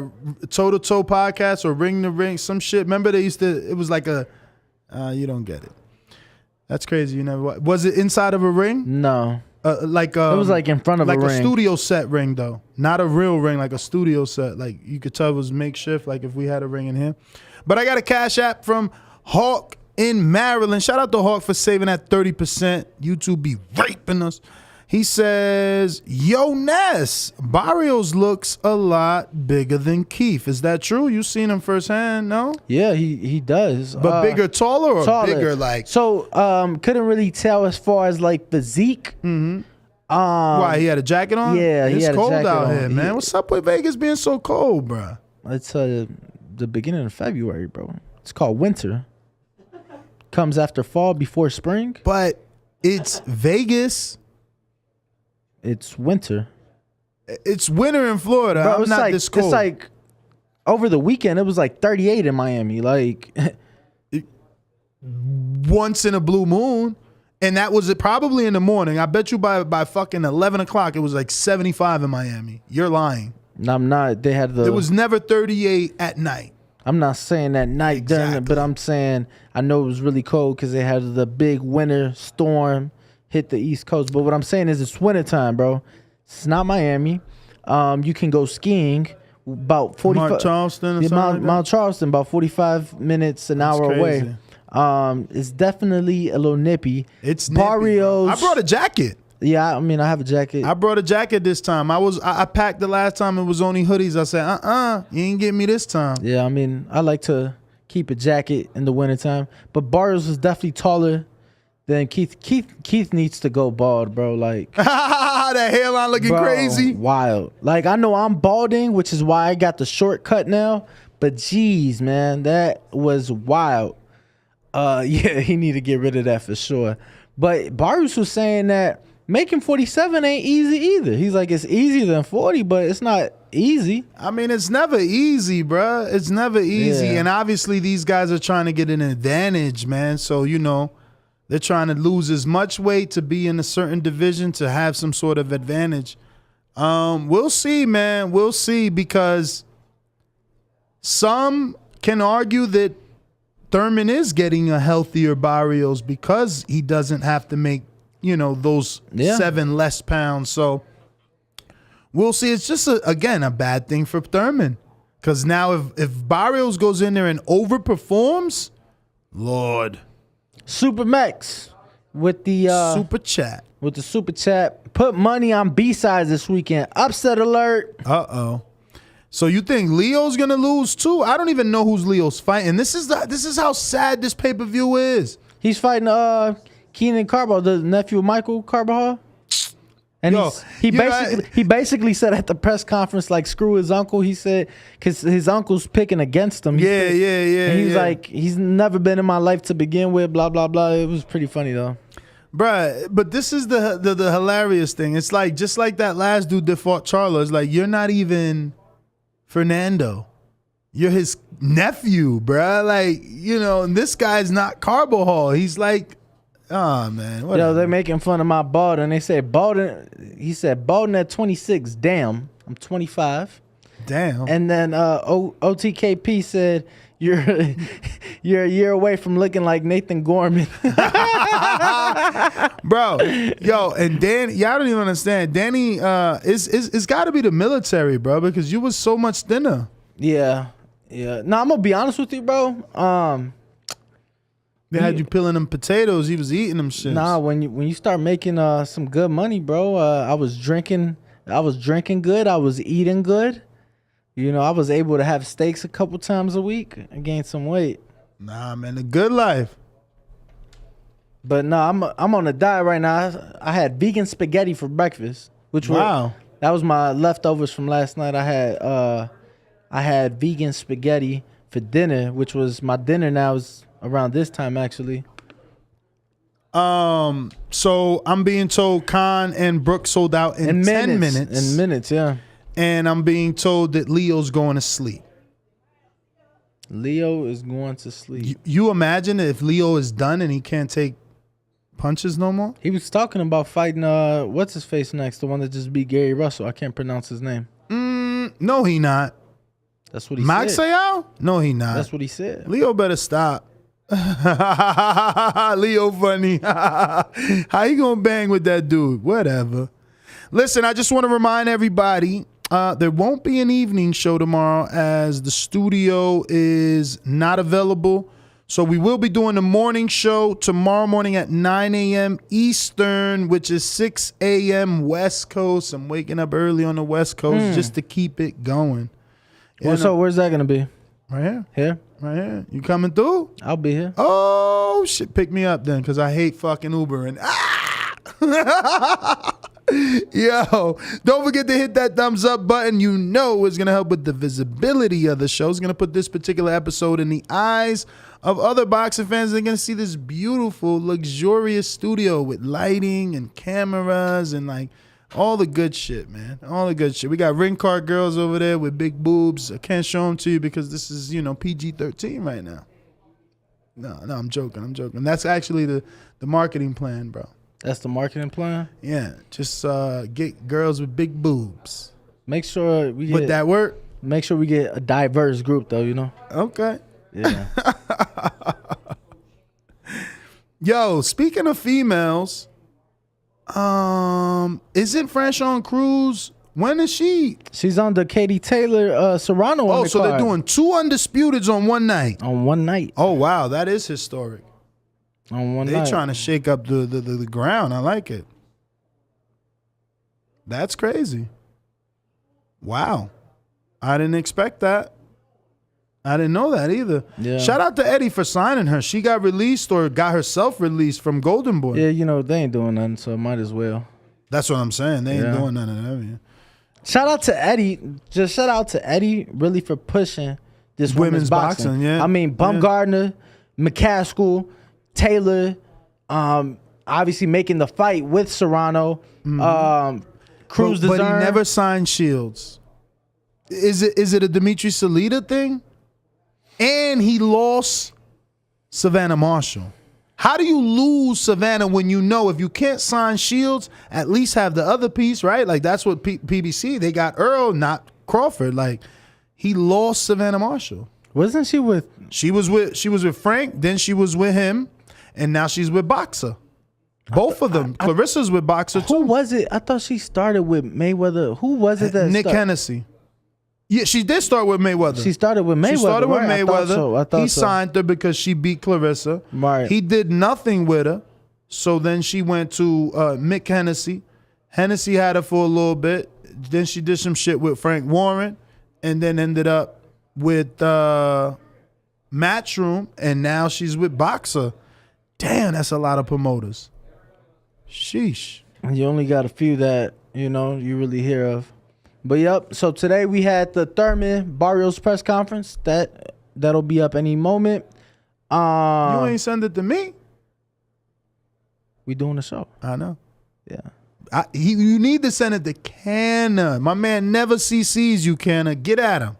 This is ring walk Regardless, right here. whoever we doing the show. I could have been doing it, I don't know, technically. But Yeah, probably. But they got good internet here too. Okay. But press conference. 7,000 megabytes per second upload. Get out of here. Nah, I'm fucking with you. I'm like, I think the highest I seen like 350. Yo, imagine 7,000. That's crazy. Like, but yeah, first pay-per-view of the year. Well, actually, second pay-per-view of the year. Second, bro. Every month. Crazy, yeah. Every month. They not missing a beat. They're like, yo, it's February with love. Here's your Valentine's pay-per-view. I mean, what pay-per-view would we have next month? I don't think we have one next month. Well, yes, we got Tanks next month. Tank? Yep. Tank's fighting Rolly. Next month, though? I got some audio. Let me see if I deleted it here. I have some audio with Tank's trainer saying that it's for March and that it's in the books. Here you go. Say, Coach, so you March Tank next fight date? That's been written, Rolly in March. Yeah, Rolly in March. Everybody want to see that. I can't wait to see it. Now they was in the papers talk. They was in the, on the blogs talking about Tank called out Floyd because he won Lomachenko. No. He's reason why because he trying to fight them big mega fights now. He ready and he said it 2022. But I think they want to make sure they close that Rolly situation out because a lot of Showtime. See, a lot of things happened before that fight fell out. So that gotta happen because the money was spent into that fight already. Okay. Okay. All right. Well, I guess March, so that'll be another pay-per-view. And then we got Canelo in May for sure. He's fighting Charlo. They saying Tyson Fury and Dillian will be pay-per-view in the U.S. Yep. That's insane. That's the first time, right? That's insane. That's the first of its kind. I've never seen a UK pay-per-view be pay-per-view here in America. Yeah. We usually get it like on Showtime or HBO buys the rights. ESPN, I mean, it'd be ESPN because they're going to be Frank Warren. Bob Arum won the rights, but regardless. We got a super chat. Caesar Yanis said, Danny, come get some work with me and the chubby weight champ, BDG. Oh, that's Caesar. Hey, Caesar, man, we got to hook up, man. I know he's a dad now. That's what it is. I've been coming to Vegas a bunch, man. You ain't been able to hang out, man. Let me see who's on this call. Now I got the list. All right, so let me get out to Big Fish Vega. We're going to get out to these callers. Let's do it. And, yeah. Where is Big Fish? I have you. Let the little fish go so that we can catch the big fish later. I'm the big dog at the welterweight division. WBC and IBF welterweight champion of the world. At the end of the day, I'm a way better fighter than Terence Crawford. TheBoxingVoice.com. Me and Terence Crawford this side of the street. We cleaning our side of the street, then we coming after Crawford. 60-40 or 70-30, whatever we give them. Say something else. Say something else. Big Fish Vega. Big Fish Mafia. It ain't a movement, it's a lifestyle. SDS Promotions.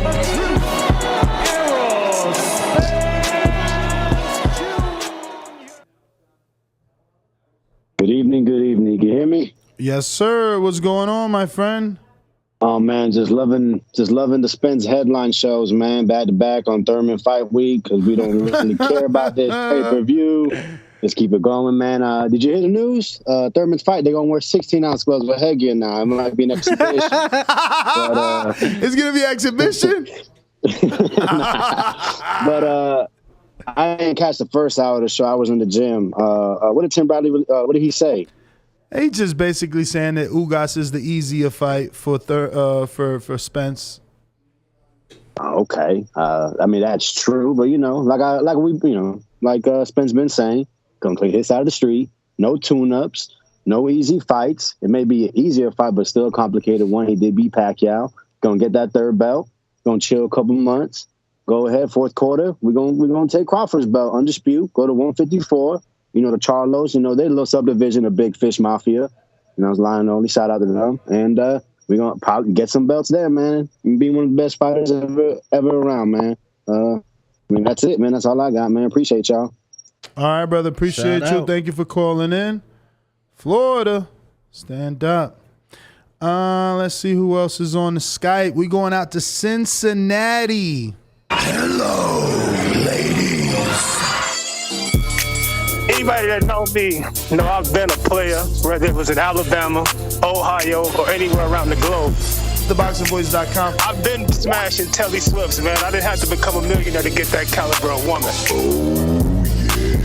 One of the people's choices, one of the fans' favorites, a guy that can galvanize this crowd, such as myself. He's too ugly to be the world champ. The world champ should be pretty like me. The AJ of trucking. What?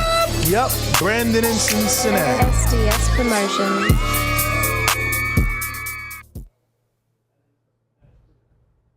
Brandon, what's going on? AJ of trucking out trucking. Uh-oh. All right, moving on. Jerron, what's going on? In Louisiana, what is up?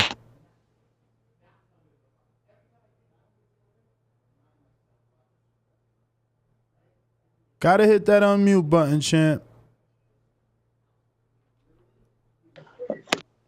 Oh, we almost. We almost heard There you it is. there.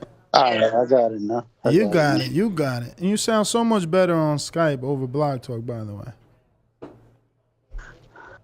Yeah, I think the fight. I think while people are saying it is an easier fight for Spence, I think he never fights. He always wants to come back and test himself, and I think he's trying to build toward the Crawford fight, which is what we want, and maybe ultimately toward stepping up and trying to get eventually a fight with Canelo. And as far as Fury, I think he wants to test the waters in the UK because perhaps if he does fight AJ, instead of having it in the Middle East, they might want to do the all UK fight in the UK. And I take just about any Tank fight, and I really think Floyd should step Tank up in weight slowly and try to make him a name and see if the guy that is being promoted and trained by the guy who beat Canelo could someday be the next guy to beat Canelo somewhere down, not immediately, but somewhere down the road after he's come up in weight slowly. I really think he ought to go get them belts from Josh Taylor. That's my comment. All right. Well, before we get into I guess we should go in order with the Taylors of the world before we move on to, I guess, Thurman, right? Because he said, go take those belts from Josh Taylor. Obviously, Tank has had some words with Taylor. Taylor's called his belt Mickey Mouse belt. Tank said he could beat Taylor. But Ellerby was talking about Thurman. Thurman is fighting a Tank victim. Do you think this is a setup for that fight? Like, Thurman did have that little rant where he's like, nanosecond? Man, send me the contract. I've been waiting longer than a nanosecond for the contract. The first thing that comes to mind when it comes to that fight is what would Tank gain from it, right? With Barrios, like, Thurman is the name. I mean, for me, but I think it would be numbers. You gain. Thurman did 600,000 with Pacquiao. Tank's only done 2. Yeah, but that was a Pacquiao thing. You're right. You know what I'm saying? But is there no luster left on Thurman from that? I guess we'll see after this fight how many numbers this fight does. Nah, this is a bad test, brother. But what I'm getting at is, you'd be able to compare it to Isaac Cruz, right? Wouldn't you say? Or even the Barrios, wouldn't you say? Like, those were all pay-per-views. Let's not even include the Leo. Let's include Barrios. You get what I'm saying? To kind of see where they're at. But my thing is, when Tank fought Barrios, he was getting a regular title at 140 out of it. What would he gain? Like, what would he really gain outside of, fight somebody with a resume in a weight class that he has no business in right now? You get what I'm saying? Like, I just don't see, like, outside of money, I just don't see Tank gaining anything from that fight. He gains respect and he becomes a real welterweight, and the welterweight division is the sexy division. It's the money division. Does he have business there right now? What? If you beat Thurman, Thurman's not a belt holder. That fight's gonna be on pay-per-view, which shows you can keep doing what you're doing in the sexy division without even a belt. These guys need belts to be on pay-per-view. Tank don't need nothing to be exactly. on pay-per-view. So look, if but you what do I'm Thurman, saying is, let me ask you this: he could work his way to 140. You get what I'm saying? Become a true champion at 40. Fight one of the lightweights. Get one of those. But why big do I fights. care about being a true champion at 40? I care about the money. Okay, he could get money at 35. Isn't more money welterweight notoriously known for more money, bro? Yeah, but I'm just saying, like, all right. So what's his big fight at 35 or 40 that you talking about? At 35, a fight with Devin, a fight with Ryan. No, the biggest one. Give me the biggest one at 35 and the biggest one at 40. Financially, I'd say Ryan at 35. All right. What do you think he's getting guaranteed for Ryan? Guaranteed? About 10. I'd say 10. Yeah, I'd say 10 for Ryan. On pay-per-view? 10 for Ryan. On pay-per-view. You sound crazy. Yeah. You sound crazy. Guaranteed? Yeah, guaranteed. Bruh, Porter just got 4 in Crawford, multiple division champ, SB winner. Who's the bigger draw? Javante is a bigger draw than him. You're right. I don't know though. I don't know that Tank could get 10 for Ryan. So do you think he beats top welterweights to keep getting that money that you're speaking of? Absolutely. I think if you move to welterweight, so this is what I was gonna say. Would you not buy Tank versus Thurman? I'm buying any. Yeah, I'm buying. All right. I'm buying any. Now, does Tank? Would you not buy Tank versus Khan? Yes. Would you not buy Tank versus Broner? Yes. Those are 3 pay-per-views in the welterweight division without a belt. Yeah, I mean, there's bigger business for him at 47. He's not gonna fight Broner. He's not gonna fight Errol.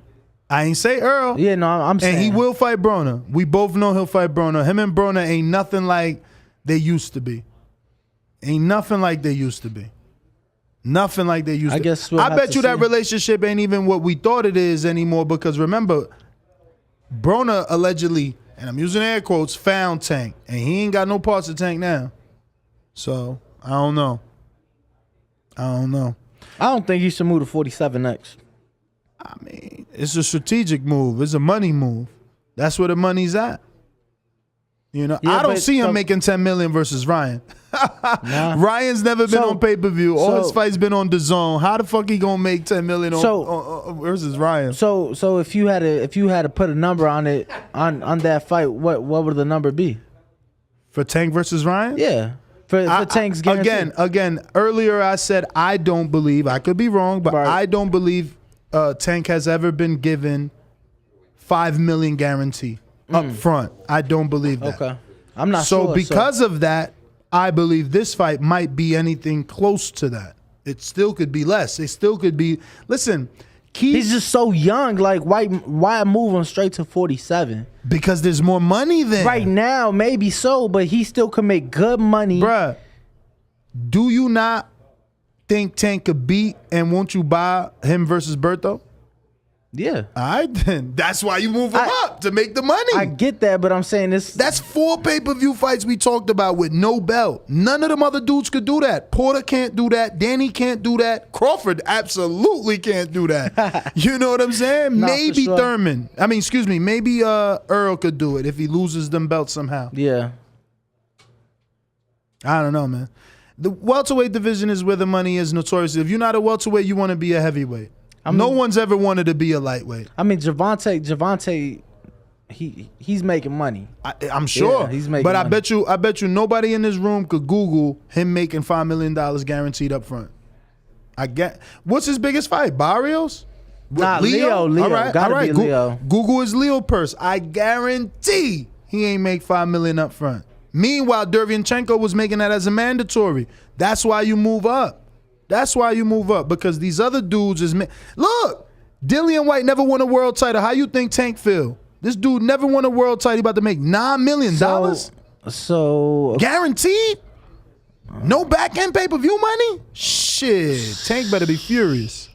So according to this, yeah, numerous places I'm seeing 1.5 guaranteed 60% of pay-per-view. There you go. How many pay-per-views is it? 200,000, 225. And remember, they got to give what, 40% to the provider? Come on, man. So 10 G's, bruh. Listen, Errol versus Mikey was rumored to be that, or 8 million guaranteed up front. But they did the numbers, 345 on the back. Plus they did 48 in the gate. 48,000 people. Like, different ball game. I'm telling you, that welterweight division totally different. Totally different.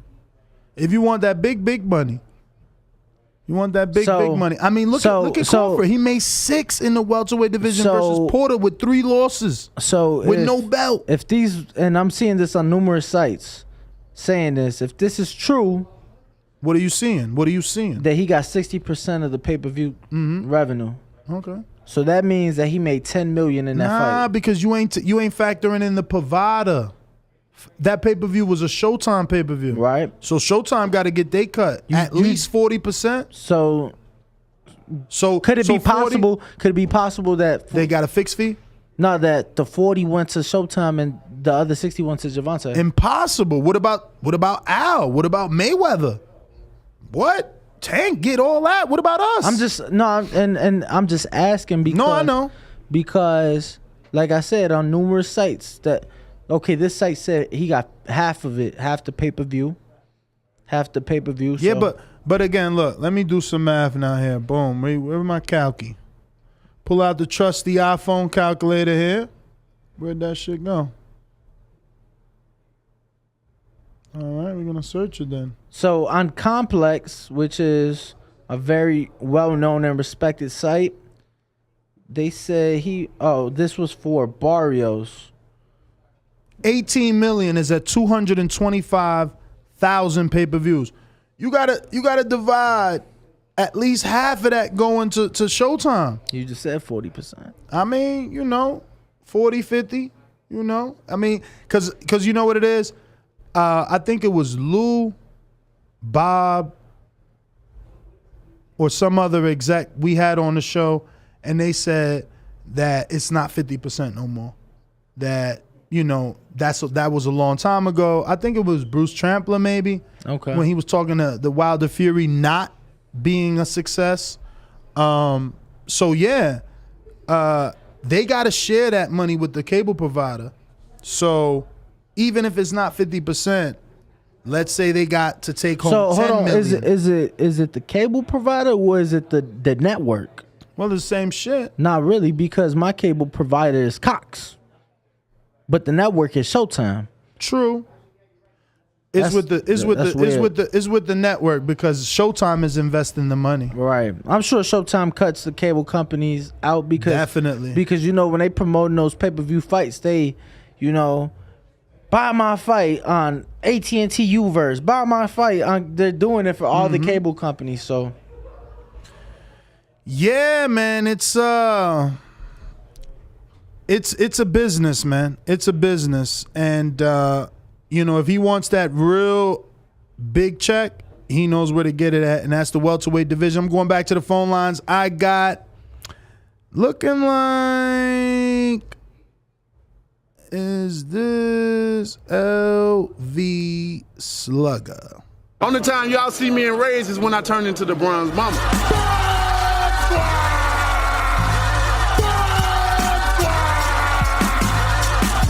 I want a body, and he gonna be the body. The ambulance better be ready. The medical better be ready. The referee better be ready. They better have that towel to be able to throw it in. SDS Promotions. Was he right? LV Slugger.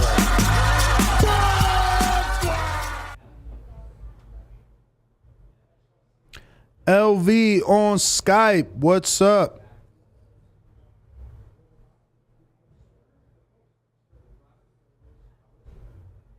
Making me look bad, even in studio. Terrible. Alrighty then. Majid in Ohio. Yo. Everybody need to like the video, subscribe to the channel, join YouTube members and Patreon for something. I don't think it was an easier option. I disagree with that. I feel like PBC got them 3 belts, so they got them a plan, and they just going forward, just getting those belts, one champ. So that's really all I got. I don't think that is the easier option. I think it's the smarter option for their business. Crawford take all the belts. They just lost them shits. But if Ugas or Spence lose, they still got the belt. So that's all I got. All right. I'm going to go on over to Blog Talk. Looks like I got Alex in Puerto Rico. What's going on? What up, Ness? What's up? Can you hear me? Yes, sir. Yeah, it was really quick, man. Do you think it's Mikey's possible for Crawford? Do you think that's a realistic fight? I mean, if anybody can get Mikey? if anybody could get it done, it would be Eddie. The one that just lost? To Sandor Martin. Okay. I mean, Eddie could get it done. He's offered Mikey a lot of money before. Yeah, and they don't have scheduled fights, so I mean, yeah. Terence just left top rank for not getting him the big fights. What would he get out of fighting Mikey? A big one-off check. You're not in a contract anymore. Yeah, but I mean, you can't get Spence right now. He's busy. That's like a stay busy. Yeah, I agree with you, brother. I agree, Alex. A stay busy fight. It's not like it's Mikey got. I was just gonna say, I think it's a stay busy that's a big fight because of the popularity of Mikey. The issue is he is coming off the loss, but so is Thurman. That ain't stopped them. Yeah. Damn, I forgot all about my coffee. All right, bro. Great show. Frozen back there. All right, bro. Somebody's brewing up a whole fresh batch. I smell it. We got Jaime Nieto that says, Ness, you my dude, but nobody trying to see Tank fight Berto Khan Broner. When we want to see him fight his counterparts at 135 and 140. You say that now till he move up the welterweight. So let me ask you this: if he beats Thurman, there's no doubt in my mind that Tank could beat Ryan. Like, it was a given. But no, let me ask you this. So if they tell us right now, after Rolly, Tank could fight Thurman, Ryan Garcia, Thurman, or Andre Berto, Thurman, what fight intrigues you more? Thurman. Yeah, but I'll take Berto. We gonna whoop one Floridian butt to get the other one. I'll take Berto and over Ryan Garcia. And if I'm elevated over Ryan Garcia, yeah, bruh, Ryan mental head case Garcia. Ryan, I haven't fought in forever Garcia. No, I know. I've had 7,000 fights negotiated and they never come true. Yeah, I don't give a fuck about a Ryan fight, bruh. You know he need a tune-up. If we give him the Tank right now, what are we saying? We're just asking Tank to finish his career. We only want him to do that because we're mad at Ryan. We don't think him and Ryan is a great fight right now. I know I don't. My man got dropped via Campbell. Never won a world title. At least go be a champ. Why you deserve a shot at Tank? Because you got 8 million followers on Instagram. Get your ass out of here with that bullshit. I don't give a fuck about his followers. He ain't beating Tank. And if Tank could beat Thurman, guess what? He would have beat the dog shit out of Ryan. That's how I look at it. Ryan got Devin problems. Him and Devin got so much history. Intrigue says this is crazy talk. This is turning into fantasy boxing talk. Tank versus Keith, never happening. Because you afraid of it to happen. Because you know, Tank done knocked out Barrios and Leo, who on this card. And we don't know if Thurman can knock out Leo and Barrios. I think he'd knock out Leo. I don't know, man. I don't know. They asked for 10-ounce gloves. Is those hands all right? Or did they want more cushion in case he got that pushing? Thurman said it was Barrios. Barrios said it was Thurman. And that's my point. Barrios said it was Thurman. Nobody ain't stopped to think about the dude who got notorious left hand injuries might need a little more padding so he don't get another left hand injury. I'm just saying. Nah, I hear you. I'm just saying. We got to tell the truth. Got to tell the truth. We're going out to Matthew in the United Kingdom. What up? What up next? Can you hear me? Loud and clear. Sorted. I just want to explain why Fury versus White is a pay-per-view. First of all, it's a semi-final, so the Undisputed fight. Number 1 heavyweight versus arguably number 5. In America, you've got Keith Thurman on pay-per-view versus a tune-up. It'll do more pay-per-view numbers than Crawford versus Porter, compared to the shit that's getting put out there. Everyone will watch it, whether you steal it or not, you'll watch it. And, I don't know why it's not a pay-per-view just because it's UK fighters. It's the top of the heavyweight division. No, I think what he was saying is just the fact that it's the first time it's happened. Yeah. Like, you get what I'm saying? We're going to be, I live in Vegas. We're going to be in Vegas, watching a pay-per-view fight at 2 p.m. You get what I'm saying? I know, it's crazy. Damn, 5 p.m. for me. These fights are rare in the UK, but, we're all going to watch it because I bet we're all intrigued. Absolutely. Can Fury do what he did to Wilder to Dillian White? And a lot of the haters are going to watch it just to see, will Fury get knocked out? We're all going to watch it. We might not all pay for it, but we're all going to watch it. No, that's for sure. That's it. That's my goal. But yeah, it's definitely pay-per-view. But I mean, pay-per-view in the United Kingdom. I don't know about definitely being pay-per-view in America. You know, because on the flip side, not pay-per-view. Keith shouldn't be on pay-per-view. And you're right, but that's exactly what we're saying. Keith doesn't belong on pay-per-view. Yeah. This is a bunch of victims. Absolutely. And these are the times we're living in, though. That they ain't putting up the money. They want us to pay for it. Imagine like, let's say Canelo Billy Joe being pay-per-view in the UK at 2-3 in the morning. You get what I'm saying? Yeah, like that's not the heavyweight division, though. Nah, I get you. The heavyweight division does bring in the casuals, but Dillian White's never been. So hold on, was AJ Ruiz pay-per-view the first one? No, in the UK was on DAZN. No, I'm saying in the UK. Oh, probably for them. Yeah, it was probably Sky Sports. That's what I'm asking. Yeah, pay-per-view. Yeah, okay. So and what time was that out there? Like 2 in the morning? No, it's in Saudi Arabia. No, the first one. No, the first one. In New York. Yeah. Oh yeah. That'd have been late as fuck. Yeah. So was that pay-per-view or not? Yeah. Okay. I think so. Always pay-per-view. How many seats you think Fury White do? Because I'm saying it's a sellout. All of them. Yeah, he said all 78. Nah, man, get out of here. Fury's never done over 50,000. He never got the 50. Listen, he will now. He will now. You've got Cardiff, Wales, Manchester is an hour or two's drive from there. All of Manchester's going to come down, and all of London's going to come up for Dillian White. With Dillian White's selling out 25,000 on his own. So it's not hard when both of them come together to sell 78,000. No, and I remember being at the Piñeta fight. He had like 30 in there, right? It was either 26 or 30. Yeah, Fury got had big support for a tune-up. Big support in Manchester. For a tune-up. Manchester's the same size as Chicago, and you've got all that behind him. Plus the Dillian White fans from London. It's a sellout. We don't get events like this all the time. And the tickets. It feels like you guys get events like that more than us. You guys always got stadium fights over there. But because our tickets are a lot cheaper. They're a lot for easier sure. to fill out. You don't have to fucking break the bank to go to a fight like over there. Yeah. Boxing's only for the rich people in America. In the UK, it's for the blue collar people. There you go.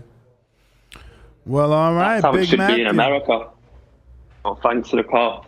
Appreciate you, champ. Thanks for staying up late with us out there in the UK. Looks like I got Intrigue the Incredible. Lambos, Ferrari, foreign whip, made overseas. The whole money bag, dead president, 150 2010s. I want all of it. I want it all. Hey, Dracos, 40 cal, 9 milli, bitch. Rolex, Versace shades, a yacht with my name when we hit them waves. I want it all. The biggest Keith Thurman. Yeah. What up? What's going on? What up, Terminator? Hey, man. You done changed. I don't know if the Errol Spence man clowns thing got to you. If you having them type of issues, just let me know, man. I get them off you because I don't know what's going on with you, bro. What you mean? I need to be made a believer, man. I can't keep following the words of the Pied Piper for 3 months, 3 years. How you gonna be made a believer when the fight is on Saturday? And today is Thursday. That's what I'm saying. I'm gonna be made a believer on Saturday. Let's wait and Saturday happens and keep. Is he waiting? Is he waiting or is he talking? No, he talking his shit. He talking his shit the way he been talking for 30 fucking months. He's supposed to because he is back. He ain't what you saying he is. He's back. He's supposed to talk. Let's hope that he back, bro. Let's hope. And all of this crazy talk, man. This is what I'm saying. Sounds like I'm listening to one of these pro Errol Spence shadows. They just hating about Keith. And you know what? It can even be where I ain't even heard now one of y'all talk about how's Barrios gonna beat Keith. How's Keith gonna beat Barrios? Like I ain't hear now. He ain't been listening then. Yeah, you ain't been listening because I clearly said that there's no way Barrios beats Keith. Oh no, I heard that, but that's not explaining like what's like how we do normally when somebody fighting. Like what? Bruh, this ain't a real fight. Like you want us to give a breakdown of a handicap match. Yeah, we done did way less, Ness. We did Dillian White versus the dude who flatlined him. With nobody giving him shit like Keith Povetkin was a world champ, man. You out here tripping. Bruh. Manny Pacquiao is a legend. Bruh, Povetkin was a world champ. Povetkin was. He put that man to sleep. He put that man to sleep. That's what former champs do. Keith didn't go to sleep. Is Manny Pacquiao not a former champ? Barrios was sleep and Leo. So that's all I'm saying, man. Half the cards sleep. Hey, yo, half the cards sleep. Ain't Neri still sleep too? Hey, Ness, you just got to tell me I'm right. We done talked about so many fights that's been terrible. Way worse than this Keith Thurman. It's just y'all got high standards for Keith. I don't think so. That's what it is. That's all it is. Listen. Name another pay-per-view tune-up this bad. No, the pay-per-view. I don't agree that it should be on pay-per-view. I don't care about that. So that's why this one gets the hate. That's why this one gets the hate, bro. But Ness, check this out. If any other boxer got a pay-per-view fight that shouldn't be on pay-per-view, like a tune-up fight, I guarantee you have one show and talk about it, and you won't talk about it no more. Why everybody still talking about Thurman then? Why? Because you are still interested in Keith Thurman, what he does, what he's going to do in the ring. That's what it is. Tell me the truth. If you put Leo Santa Cruz against that dude he fighting, and he was the main pay-per-view card, would people keep on talking about it over and over? Hell no. You do one show, and you wouldn't even remember that fight was. That's you trying to keep Thurman alive, man. Nah, he keeping himself alive. He gonna knock that dude out on Saturday. He keeping himself alive until he prove his truth. Look, man, run the clips. Come this Saturday, what I said is gonna happen. Dude is not lasting past 5. He getting knocked out with a body shot. He getting dropped. And then it's going to be a new narrative. I don't know what the new narrative is. Neither one of us said he's not going to win. Hold on. I'm not talking about y'all. I'm talking about the consensus of the hate. You knew, so you really don't know what I'm talking about all these Errol Spence fans. Really, it's some Bud fans, but mainly the Errol Spence fans because they don't want Keith to get no fight with him. That's the whole thing. I just think the reality of it is he's been inactive for 30 months, and the majority of everybody, we got to see what you got. Did y'all hear what Derek James said? And he's Errol Spence coach. He said, man, you can't say that. Everybody's different. He said that time off could have been the time that he needed to get rest to come back right. And it could have been, but we won't. Right, we won't know till Saturday. Exactly. We won't know till Saturday, but you want us to just... go into it. All y'all been doing benefit of the negative, but that's what we trying to tell you. That's what we trying to tell you. How we giving somebody the benefit of the doubt? He had one fight in 4 years or two fights in 4 years. It don't matter, bro. It don't matter. It don't matter. We can only judge you on what you show us. Right, and the fight is Saturday, so I'm like, why are we talking so much about if he lose, if he look bad, he gonna fight Tank? Why is it all on this one negative side? What you mean? That's the most important thing. That's a positive thing. That's a positive. The most important thing is doing better than Tank. Because if you don't do better than Tank, you don't look like a real fucking welterweight. Yeah, he gonna do better than Tank. You better hope he do. You better hope. I'm not worried about that. You know you worry. You worry about that. You know you worry, bro. You know you worry. I have no worry. Man, nobody's a bigger fan of Keith than me, and I'm worried. I'm worried. Nah, I ain't worried. Nah, I'm probably a bigger fan. When the last time he got a knockout? Against goddamn Collazo. when the last time Errol Spence got a knockout? Yo, Errol Spence ain't in question. That's the point. Yeah. But that's the point. One dude went through an accident. One dude went through an accident, got ejected from the car, and got a detached resident. He's not even in question.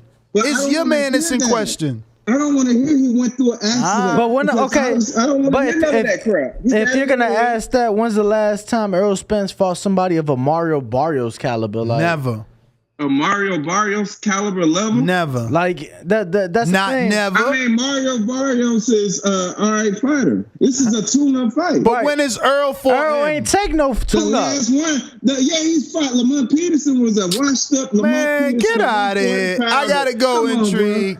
Ocampo. I got it. Ocampos was a mandatory, man. You grasping at straws now, man. You just throwing anything against the wall. He could have paid step aside. Come on, man. Y'all know y'all that ain't even real. You man. butt hurt, man, because the man ain't put on a show.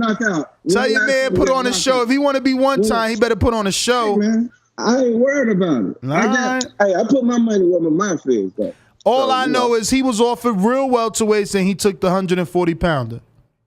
Hey, do your thing. He was offered. He was offered Luke Santa Maria. He was offered Castillo Clayton. He was offered Abel Ramos. Let me end it. He took that. Let me just end this last statement. All I'm gonna say is this: that's fine and dandy. Say what you want, but I guarantee you, this next fight ain't gonna be no Tank. It's gonna be Bud and Spence. And that's all I want. I don't care. So keep talking about Tank and Thurman. You better hope. You better hope his hands stay good inside them 10 ounces he asked for. Man, I ain't worried, man. Yeah, all right. You sound worried. Hey, man, I'll holler at y'all boys. Good show, though. Y'all got me working my voice hard. Go drink some water, Intrigue. You sound a little parched. Yo, he is worried. I'm telling you, that's that nervous energy, bro. We going out to St. Louis Red in St. Louis. What up? What's going on, family? I get it now. I was a little confused at first, but I understand now, Ness, that you're worried about Keith's performance. Absolutely, bruh. He's gonna be under the microscope, and the last person that fought Barrios was a little dude. Like he can't compare to that. Yeah, and he took that fight on purpose, like he had to, because old boy was talking out his neck, even talking about Tank fighting Thurman. I think it's gonna be the mismatch that we expect it to be. And if it's not, Thurman is done. Exactly. But if it is a mismatch that we expect it to be, then he's back. Davis will be a mismatch as well. Well, I don't know about all that. I mean, you ain't here with Porter. Porter used Davis to get ready for Tank, and man, I don't think. I mean, the way he was talking, like he ain't never sparred nobody like Tank. Davis a little small, and he was down on the cards in most of his past several fights, and he comes back with a knockout. I don't see him knocking out Thurman. I see him being down on the cards. It's not the fight not going to happen regardless, so it doesn't matter. But Thurman is trying to prove a point. He about to get in there and make quick work of this kid. And the card is trash, but I'm still going to support because it's the only sport that I follow. And we go out and we do other things. So. I can throw some bread at the sport, but I'm assuming that PBC just don't have the dates. They don't have the TV dates. That has to be the reason, right? I don't know if they got the TV dates, man. That's some inside shit. Like, I don't see any other reason why they got all these pay-per-views outside of the fact that that's the only way they're going to get the fights out. They got to get the fights out there. I think it's budget, man. It's just budget. They can't pay these guys what they want with a little $56 million budget that they got to spread out over 200 fighters in 12 months. So it's like, yo, you want that? Yeah, you going on pay-per-view, earn your money. You know what I'm saying? Go out there and sell the fight. Go sell the fight for sure. Oh, one last thing. I don't know why today, because, I'm late to the YouTube, but I'm on board now. I'm always calling on Blog Talk, but today on Blog Talk, you can't hear nothing.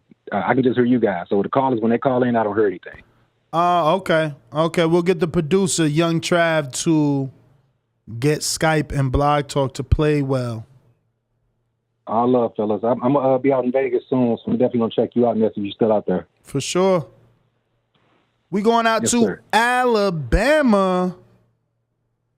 SDS Promotion. Real hate, man, that's like an art form, man. It's like you like a born hater, like myself. Man, you not really don't care about this bullshit, man. I'm here to tell you right now. Usyk just hurry up and just fight somebody that we actually give a damn about. We don't care. We don't care. Charlo with the little Instagram post or whatever with the signed signature. Man, there's no way in hell he signed up to fight no Canelo, man.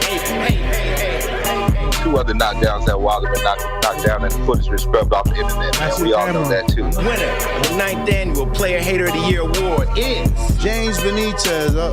I know what's coming this side. I think I deserve that award too, man. Yo, what's up, Ness? Can you hear me? Yes, sir.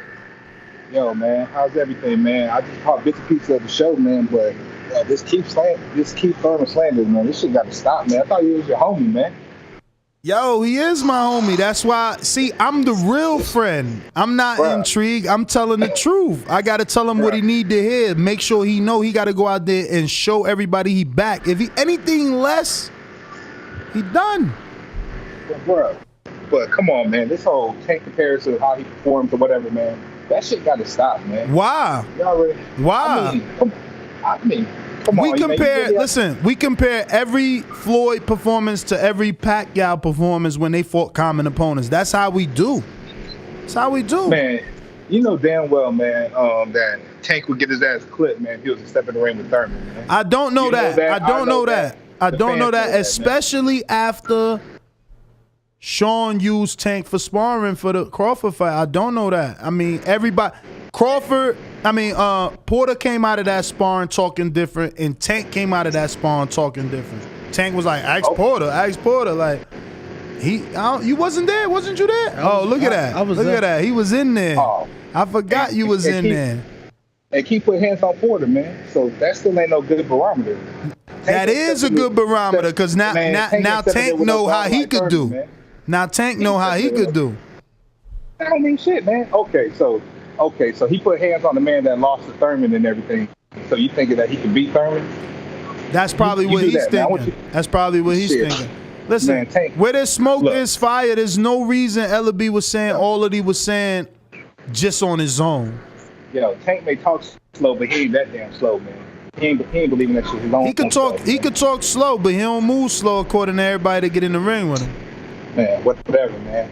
Whatever. I mean, all I know is he ain't moved slow when he knocked Barrios out. Are you calling a knockout for Thurman? Yeah, I'm definitely gonna call the knockout with Thurman. Man, what, the 13th round? Nah, man.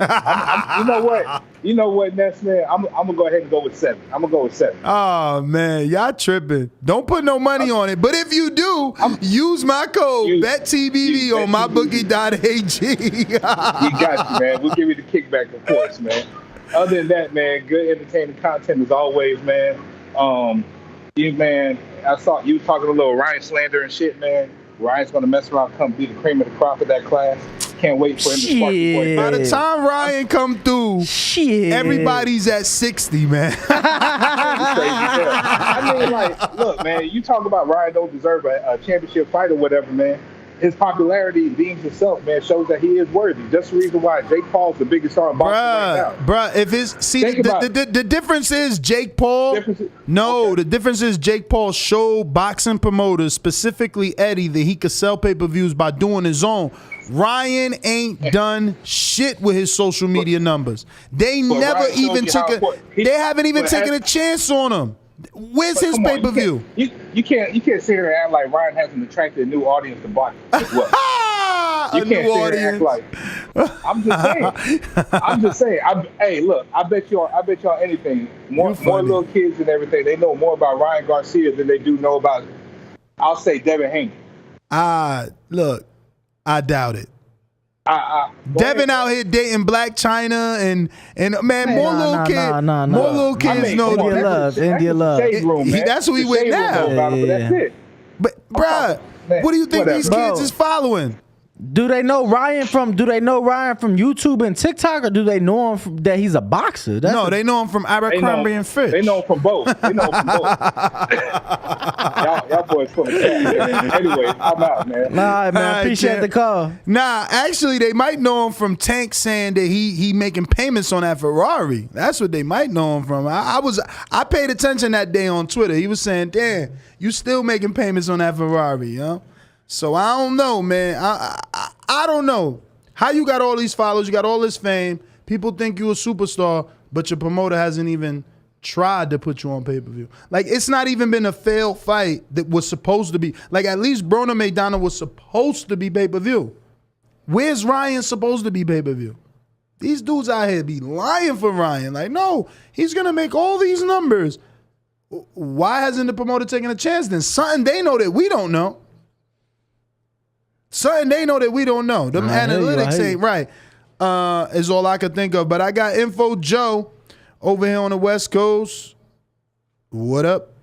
Because you know, there ain't no show without Info Joe. Are you ready for our next bout? Let me hear you. Shout out to the boxing god. It's showtime. TheBoxingVoice.com. Fight starts now. Give the fans a show and let your hands go. SDS Promotions. Puff Puff Pastries on IG. Satisfy that cannabis-infused sweet tooth. Yo, what up? What up? What up? What up, Ness? What up, Ringwalk Danny? Long time, champ. Info Joe, we back, baby. That's right. I think the last time I seen you was the first Wilder and Fury fight, right? Long time ago.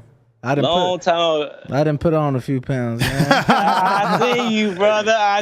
You know what? I didn't even recognize you, but your voice, your accent, I knew it was you. Real talk. It's all right, man. You living good right now, man. Splurge a little bit. You get it back. You know that. Hey, first off on the topic, man, that they don't take a rocket scientist to know what Bradley said was right. Ugas is the easier fight. I think that's not going to be too difficult of a fight for Spence. I think we're looking at a 6-4 fight. I don't think the main thing with Ugas, he can fight. I like him as a boxer, man, but I don't think his output is enough to deal with Spence output. The numbers is going to become a numbers game.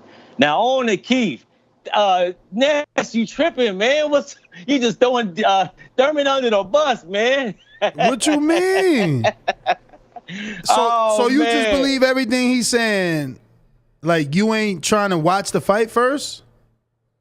Hey, you know what? He do got to show and prove. That's a whole fact right there. But if he is 100%, I'm expecting him to knock Barrios out by 7. And if he is 100%, I think he'll give everybody in the top echelon of the 147 pounders, I think he'll give them a run for their money. I look at it like this. They all gave each other 7-5 fights. Only one that didn't give the 7-5 fight was Crawford and Porter. But the rest of the fights were Danny. When Spence fought Danny, when Porter fought Spence, it could have went either way without the knockdown. Then Porter and Thurman was in the close fight. So be anywhere close to where he was back then, I think he give Crawford a run for his money and Spence. I'm not saying that I would pick him in a fight, but he do, like you say, he do got to show and prove. That's all we want to see, man. It's been 30 months, Info Joe. It's been 30 months. That's all we saying. That's more than me, but it's been 30 months. Put the blame on me. No, I'm just saying because I actually think, I feel like everybody just giving Barrios like, oh yeah, he just gonna get swept under the rug. Like he ain't gonna put up no fight. I don't feel that way at all. I think a healthy Thurman would have still lost some rounds to Barrios. Wow. I believe it's gonna be some filling out. At least rounds. Sosacito Lopez beat Victor Ortiz. At least he shared the ring with Canelo. Like, what the fuck has Barrios done? He won a couple rounds against Tank. So it's more about how highly you think of Tank, not about Barrios. I think highly of Tank, but it's like, what have you done for me lately? I thought Barrios, I thought he looked better than what everybody else thought he was gonna look against Tank. I think the Tank situation was just a Leo situation. Like you think you winning rounds, I'm just doing the necessary things to set you up. I thought Barrios won some rounds against Tank too as well. Yeah, but they were gimme rounds. They was gimme round. Like he wasn't. Yeah. I mean, I don't know. It is what it is. Let me call Tank. He got his ass dropped and he was rolling around the floor, man. That's all I remember. Right. You know what? I kind of look at this fight like the pay-per-view we all didn't want when Canelo and Khan. We go. Khan had been knocked out before. It's kind of close. Not the same, but a guy moving up. We all knew we didn't want that fight. We all thought Canelo was going to smoke him. So, it's kind of one of those. But Khan has accomplished more than Barrios. And Khan and Canelo both bigger than Barrios and Thurman. Like, that fight for me was big on YouTube. When Khan fought Canelo, that shit moved the needle. Right. Khan brings in the Pakistanians on YouTube, and Canelo brings in the Mexicans and the Americans. Like, that was a big fight. This is not. That did 600,000. This will not. Yeah. What you think this dude? Stop playing. He trying to get me to not have no friends. No, I'm saying. I don't know. You think it do more? Do you think it do more or less than Crawford Porter? I don't know. More or less. I don't know. Oh, what? I don't know. I'm not even trying to give out no number. Last time I gave a number, I lost a friend in Errol Spence, man. I'm good. I'm giving out no numbers. They take it too personal, Yeah. That's all I got, though, champs. Y'all keep up the good. Hey, man, the studio is dope. That's what I meant to say initially when I called in, man. Y'all fucking looking like y'all on ESPN or some shit up there, man. It's dope. I see. So does that make pastries, you, man? Are you if this ESPN, are you Max? Well, that's a good question. You gonna send some pastries? Bruh, why I forgot this morning. In the studio, man, I know I can't smoke. Trav on some bullshit. You need something, man. They need to get a fucking vac in here. Listen, I was gonna bring 2 cookies for the trip, and I forgot rushing out this morning. I had told myself last night, like, bruh, you gotta eat 2 of these cookies so you could be passed out the whole 5-hour ride. Word. We're gonna work I was on almost that there. I slept for 4 hours. I wish I had some cookies right now. I'm starving. I'm starving too. We almost done though. Let me get to some other callers, Joe. Hey, champs. I'm gonna stay in the West Coast. Long Beach in the house. Yeah. Ness, man. Studio looks amazing, brother. Y'all niggas over there. See, Ness, you definitely Stephen A. Yo hollering ass is definitely Stephen A. We gonna figure out what my man's is over there, but I like how it's going so far. Far as I'll start with the Crawford Spence. It's a damn good fight, man. Any boxing fan, you might not have exactly what you want because we want Spence Crawford, but this Spence Ugas, man, this is not an easy fight. I mean, 60-40 at best. Potentially a pick 'em. I think Errol probably be a favor going into this fight. I think there's some money to make on Ugas if you're a betting man. So I see that being a straight dog fight because neither of these dudes got too much wiggle. You feel me? Like, ain't neither of them like Terence Crawford, Mayweather about the foot, So they gonna sit up there kind of in a phone booth per se, and they gonna throw a lot of 1-2s at each other, straights. These ain't no hookers. These are straight guys. So I see this being a potential fight of the year for me. What's the Ugas and Earl? Potential fight of the year for me, man. Neither of them can go anywhere. I think Ugas can actually box on the back foot. I think I've seen that once upon a time from him because it's Cuban style, right? But I don't think either of them can run from the other. I think they're both kind of within the same mold of I'm coming and you're coming. So I can see I know Ugas, he ain't trying to lose. He can't go home without that belt. Yeah, he can't go back now. He go home without that belt. I don't know. Is she gonna be there? Yeah. You better not come home without that belt, boy. Sheesh.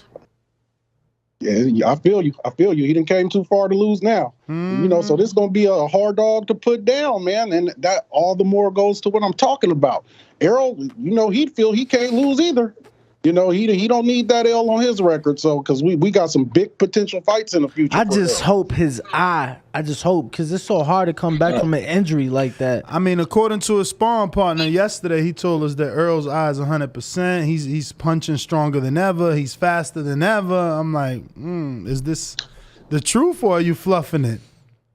Man, Marvelous Jarvis, I didn't seen that nigga on YouTube for at least a year now. I've been subscribed to his channel. I don't know how credible of a, he ain't Mr. Boxing. I don't know what he is, but I know he's a YouTuber. That's for damn sure. He ain't spending all his time in no damn gyms. That's for sure. But Thurman, Barrios, Ness, you ain't told a damn lie. Look, man, if you gotta lose friends for telling the truth, god damn it, so be it, all right? I done seen you lose them for telling the truth. Lord knows the truth, Ness, god damn it. And we gonna ride like that. And you ain't did nothing but told the truth. That motherfucker's in deep, and he gotta perform better than Gervonta did. Intrigue needs a mental evaluation immediately. I will cash out anybody who will go over there and give Intrigue a mental evaluation. He's been trying to stay away from what's obviously the point here. If you do not perform better than Gervonta, we don't give a shit about you. I think that's just the bottom line. How about can that. you, though? Like, how can you take Thurman seriously if he goes 12 with Barrios? Like, how do we expect him to beat Crawford or Errol? Yeah. If anything, man, if anything, it should be easier, right? Catching them coming straight off a knockout. Of course, it should be. This dude's not Errol or fucking Crawford. That's what. Like, that's the I'm saying for Thurman, right? It should be easier catching Barrios right off of a knockout. Like, in theory, right? That's what I'm saying. Hey, one more thing before I go, man. I was the first dude months ago. You can ask all my niggas on the back call. I was talking about the word sabotage at least 6 months ago when it, in regards to Crawford. Now the new word is blackball. This nigga about to get blackballed if you ask me. Nah, there's a few rumors. There's a few rumors. Obviously, I just spoke about the Eddie rumor that he's interested again, but he's making it clear that he ain't gonna be able to get the numbers. There's a rumor about Crawford and Ennis from Bradley, but with no date. So I don't know, did he mean, oh yeah, Crawford's the type to fight Ennis, or Crawford will fight Ennis, or Crawford is fighting Ennis, you know? Man, that is a step backward. He should not be fighting no young contender like that. This should be all cash money from here on out for Bud. He's arguably the pound-for-pound king of boxing right now. No, with the resume to back it up. There's no arguing. But isn't that what you gotta do though? Like, you beat a darling to become the darling. Like, everybody thinks Boots is that guy. He hasn't had his reign long enough at the top to be in that handoff position. Before a dude does that, you fucking Mayweather Oscar. I mean, it's the king gets some time at the top before he's fighting the hot prospect. I don't know. I could see Crawford selling it. I could see Crawford. The whole press conference is about, they can even title it like he didn't want to fight him, or the one he ran from. Like, because at the end of the day, Ennis is calling out Errol. At the end of the day, Ennis is the one that is scheduled to have an eliminator for Earl's belt. He's on Earl's side of the street. I mean, all signs point to Errol. So yeah, if he could come do, Earl's talking about heavy lifting. What's heavier in the eyes of the hardcore fans? Was it more dangerous to fight Danny and Ugas or fight fucking Boots? Good question. I just think it's unfair, man. I do think it's unfair for Bud to have to be the dude to be the first guy to take that on with what he's accomplished and. Life ain't fair. Life ain't fair, but if you want to get your name in the hat, you better take one of them names out the hat. Yeah, I hear you. But either it's going to be one of the balls, black ball or low ball. You going that 3.5 million minimum, we going to take that down to 1.5, Jack. So you getting blackballed or your ass getting lowballed. That's my call. Man, what happened to that whole MTK shit, Danny? You ain't hear anything about the MTK? I thought he was gonna sign with MTK. I think he is. Bro, so how he with MTK, but he ain't getting none of them big? Because let me tell you, Ramirez, I'm hearing Ramirez making $10 million for that Pedraza fight. I don't know how. $10 million? $10 million? But hearing it from who? You know what I'm saying? Is it? I got my sources. All right, Mike Coppinger. I got my sources, man. Oh, you gonna brush me off? All right. All right. Let me see. I did have. I think. Well, Bo and Bama paid for a boomerang for Intrigue. Intrigue wanted a boomerang. James Benitez in Alabama says Boots got 30 prospect level fights, no danger in it. Yo, he stay hating on Boots, man. Let me see. Intrigue's back. Intrigue, you got 2 counter punches unless you just want one. What up? Yeah, let me just get one. What you mean I got 2 counter punches? Bo paid for one for you. Oh, okay. Appreciate it, my southern brother. Hey, look, JP, who just got out the car, for all y'all don't know, JP was born with hate in his heart. That man needs a blood transfusion right now. I mean, like, he really needs one. He needs to get some positivity in that blood because he's Keith Thurman's biggest hater. So nothing he says about Keith Thurman means an ounce of nothing. He just hates. And on Saturday, when Keith Thurman sparred Barrios out, he's still gonna hate. So it doesn't matter. Like, he's one of them dudes you just gotta just, like, yeah. Just brush off to the side because he's just hating. That's called hating. But Ness, when Ellaby said Tank a knockout Thurman in a nanosecond and we'll sign that deal in a nanosecond or whatever he said, and then Thurman came back and responded at that Errol Spence Manny Pacquiao fight. Have you heard from Leonard Ellaby since?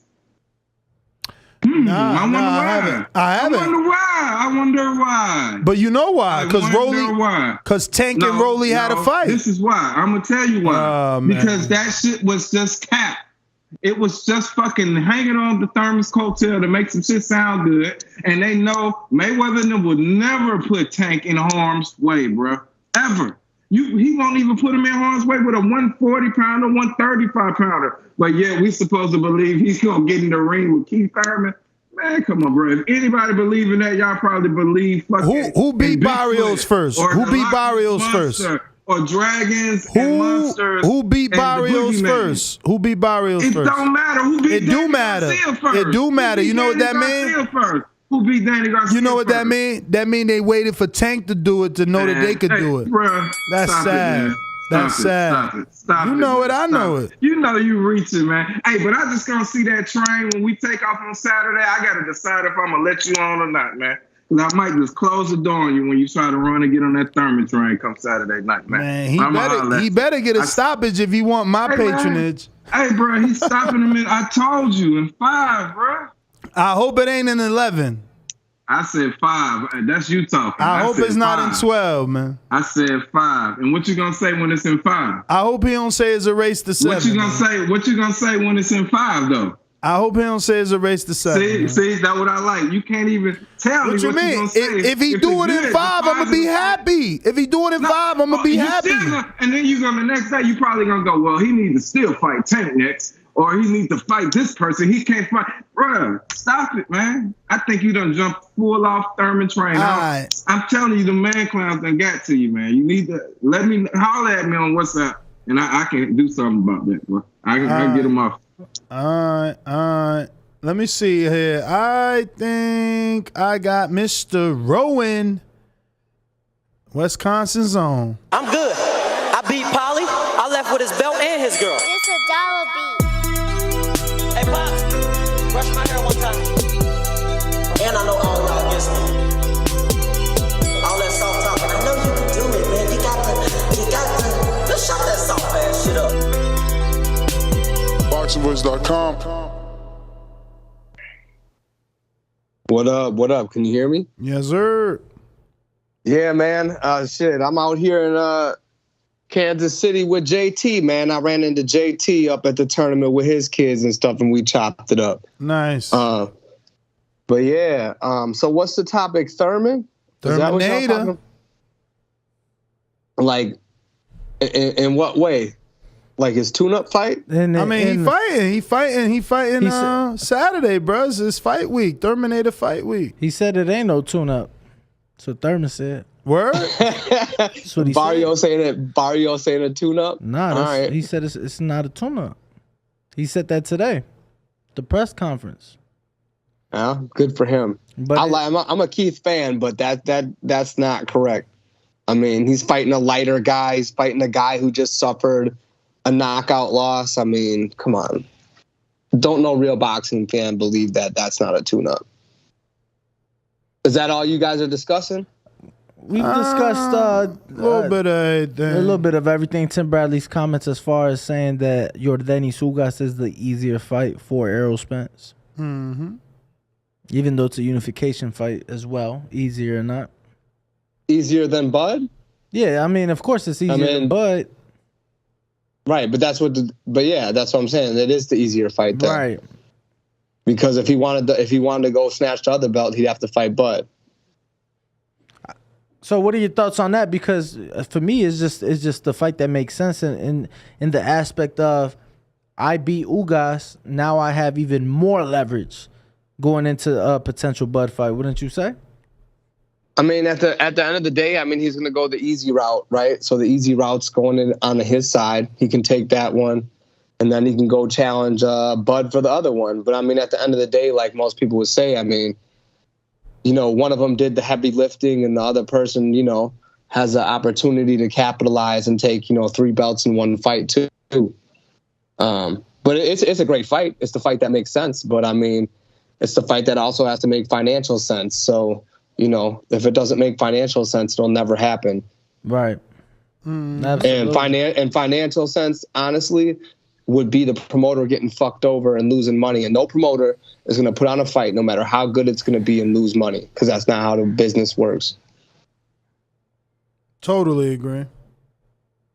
But man, that's all I got, Ness. Man, we getting ready to fight tomorrow, so we try to get that strap and bring it back to the boxing club. Let's go, champ. You know what I'm saying? And shout out to JT's kids. I think he got some kids trying to repeat national victory. So man, he's really doing it. Okay. Nice. But yeah. All right, y'all. Y'all have a good one. Hey, man. brother. Hey, best of luck tomorrow. Thanks for calling in. You're welcome. Thank you. Yes, sir. Yes, sir. Well, let's double check here. I got Brandon on Skype. What's going on? Right before I get to him, I got Hawk with another Cash App who says, Keith is going to say, y'all know I beat that boy. I beat him. I beat him. Brandon, what up?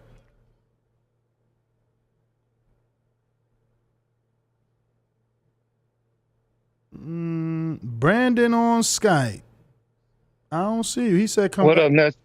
Oh, what up? What up, Ness? Can you hear me? Yes. No, I was waiting on the intro. You ain't got the intros today? I played it. You ain't come on earlier. Yeah. I went Skype to. weird. Skype weird. It'll have you showing that you on Skype when you're not even on that motherfucker. I don't know why I'd be doing that. It's weird like that. But yeah, man, this is a tune-up. Don't say that too many times, man, before you get intrigued, man. Intrigue got every right to be happy as boy back in the ring after 30 months, but yeah, it's a tune-up, man. I'm going to Cali. I'm getting flued out this weekend like an Instagram thought, so I'm not gonna be watching this shit. I'm be enjoying my wife's company. I ain't seen her in about a month. So I'm gonna be out Ciroc and honey packs, blowing her back out. AJ trucking style. So what's your prediction for the fight? I got Keith by unanimous decision. Okay. But I am happy Katie Taylor and Amanda Serrano was official. Yes. Shout out to Eddie and Jake for making that shake. That shit. Shout out to Jake. It really took Jake. You know. But yeah, Eddie had her. Don't act like Eddie ain't have her and put the sister in there with Katie and never gave Amanda the fight. Remember? I'm going with Serrano in that. And I see they talking about putting Tim Tszyu on the Castano Charlo undercard. So really? Yeah. Wow, PBC out here trying to play ball?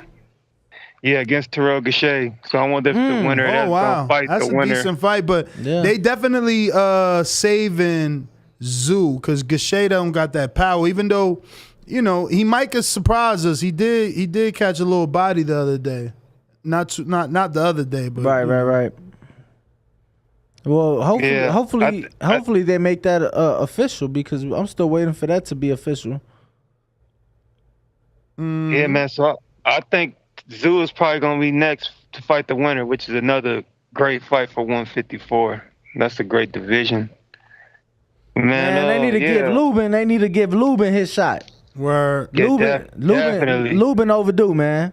He literally worked it. He in another eliminator though. He got to fight Fundora. Yeah. He about to fight Fundora. Right, That's but I'm gonna be saying another after good that, fight. come on, man. He literally done worked his way back. Like he need to get in there. They need to give him that title shot once again. Like he's earned it once again.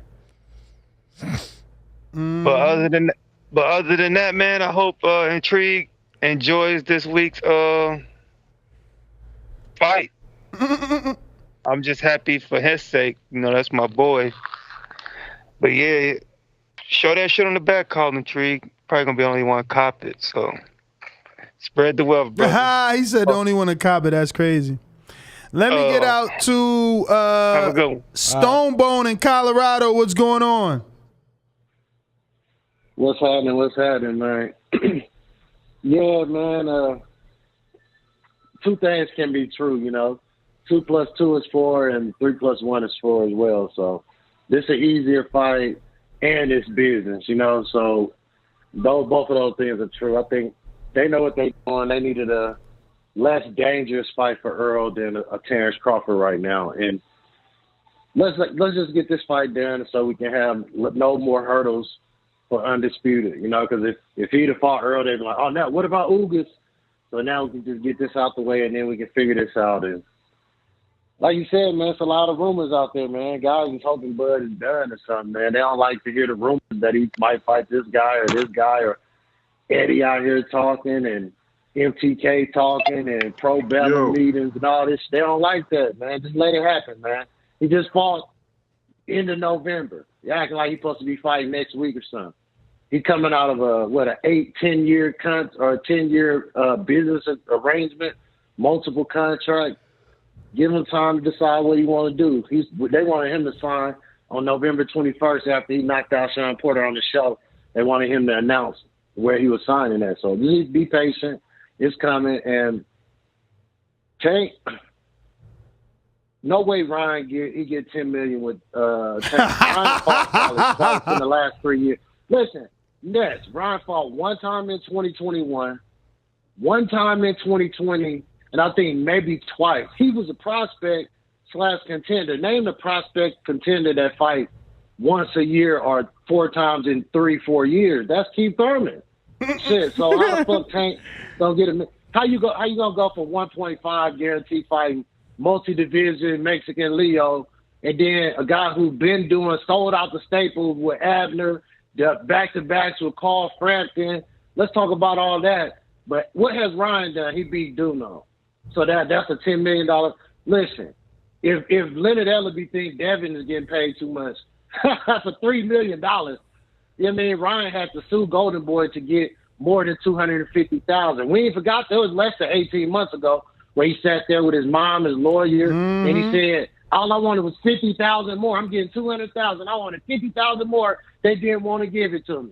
So now let's not act like he's making Tank. He ain't even getting paid like Tank. How the hell is Tank gonna get $10 million from $1.5 million?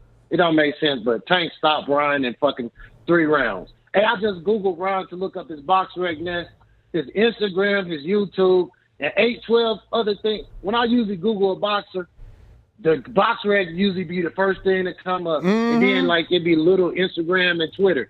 I pulled up Ryan. You know, usually the Instagram and Twitter button be real little in that little circle under their box rec thing. I pulled up Ryan. His Instagram was the first big thing. 90 seconds. Was like 10 selections down. He's not even judged on Google as a boxer, so he's not no boxer in the ring. Not to get Tank $10 million. Maybe if Tank fought Jake Paul, he'll get $10 million, but he ain't getting that shit fighting Ryan. I tried to tell my co-host and Las Vegas correspondent Daniel Alvarez that. But he's a Tank fan. I don't know. He might think Floyd going to break the bank for him. 60 seconds. seconds. I'm a fan of big fights, but nah, I'm just saying, to me right now, Tank, the conversation at hand at that moment was Gervonta needs to stay at 135. Fight those guys, make money there before just jumping to 47. Like, I don't see the logic in it outside of a couple dollars. Couple? You want him to make that 10, he better come to welterweight. Let me get out to Intrigued. That doesn't like what you said, and he's back with a counterpunch. Intrigued. All right. Ring walk, Danny. Man, you straight capping, man. You spreading lies up here now. If you're going to say Thurman said this wasn't a tune-up, you got to give the whole context of what he was saying, unless you didn't hear it. Because I heard it. I saw it live, and he was saying, oh, I don't want to disrespect my opponent and call it a tune-up. And then he went on to elaborate and give praise to him. It wasn't like he's sitting out here trying to say this ain't a tune-up. He just didn't want to use those words to disrespect Barrios. And that's what he said. So I just wanted to. So did he say he was a tune-up, or did he not say he was a tune-up? Nah, he was calling him a tune-up, and then he backtracked. He said, I don't want to disrespect my opponent by calling him that. He said, I mean, it's clear as day. But that's like me saying, Intrigued, man, you an alcoholic. Oh, my bad. I don't want to disrespect you. But Greenwald Danny trying to make it seem like Thurman is saying it ain't a tune-up. He said, this is a tune-up. He said, oh, but I don't. He said, let me don't say that. I don't want to disrespect my opponent like that. He shouldn't want it to be a tune-up, because then. Why shouldn't he want it to be a tune-up? Because, they're going to discredit it. He needs a tune-up. Even if it is, that's like, bro, if you a fighter and I'm stepping in the ring with you and I'm saying my opponent is ass, that's just gonna make your win, should you win, it doesn't matter. It don't matter. If he was fighting Abel Ramos, any of them dudes, it would have been sitting on that he ain't fighting Bud or Spence. Hold on, y'all talked on it. You gonna ring the bell? I just know Errol. I just know Errol ain't fighting no tune-ups. Errol ain't fighting no tune-ups. And we don't care about Errol. Everybody's different. That don't mean anything. What does that mean to me? It don't mean anything that Errol ain't fighting a tune-up. Tell Errol to fight Thurman. Yeah. Tell him to take his tail between his butt, like Crawford said, and fight Crawford instead of Ugas. Tell him to do that. But no, you don't got Errol calling for Crawford, and he ain't gonna fight Crawford next. Mark my words. You're right. You fighting Ugas next. No, I'm talking about after Ugas. If he get past Ugas, he ain't fighting Crawford. That's what I'm saying. And I'm coming for the Bud boys. We had a peace treaty, but now it's over. I guess now that Thurman getting close to getting the Bud fight, it's over. So I got y'all. Well, all right, Intrigue. Appreciate you. You already know. Let me double check here before I wrap. If I got any last minute, anyone jump on? No. LV, I'm going to try you one more time. I know we went to you. LV Slugger going one time, 2 times. Uh-oh, what up, champ? Yo, man. On the Tim Bradley took. You know what I'm saying? But it's the harder fight, so I mean that's obvious. But I do think the fight gonna be closer than what people may think. The Ugas fight. I mean, I think EJ is a pound for pound fighter. And definitely have a great jab. So I do think he gonna end up pulling out late. But in his last unification bout, he did have his toughest fight to date. With Porter. So and we all know what Porter. With his title defense. A lot of people had Ugas winning.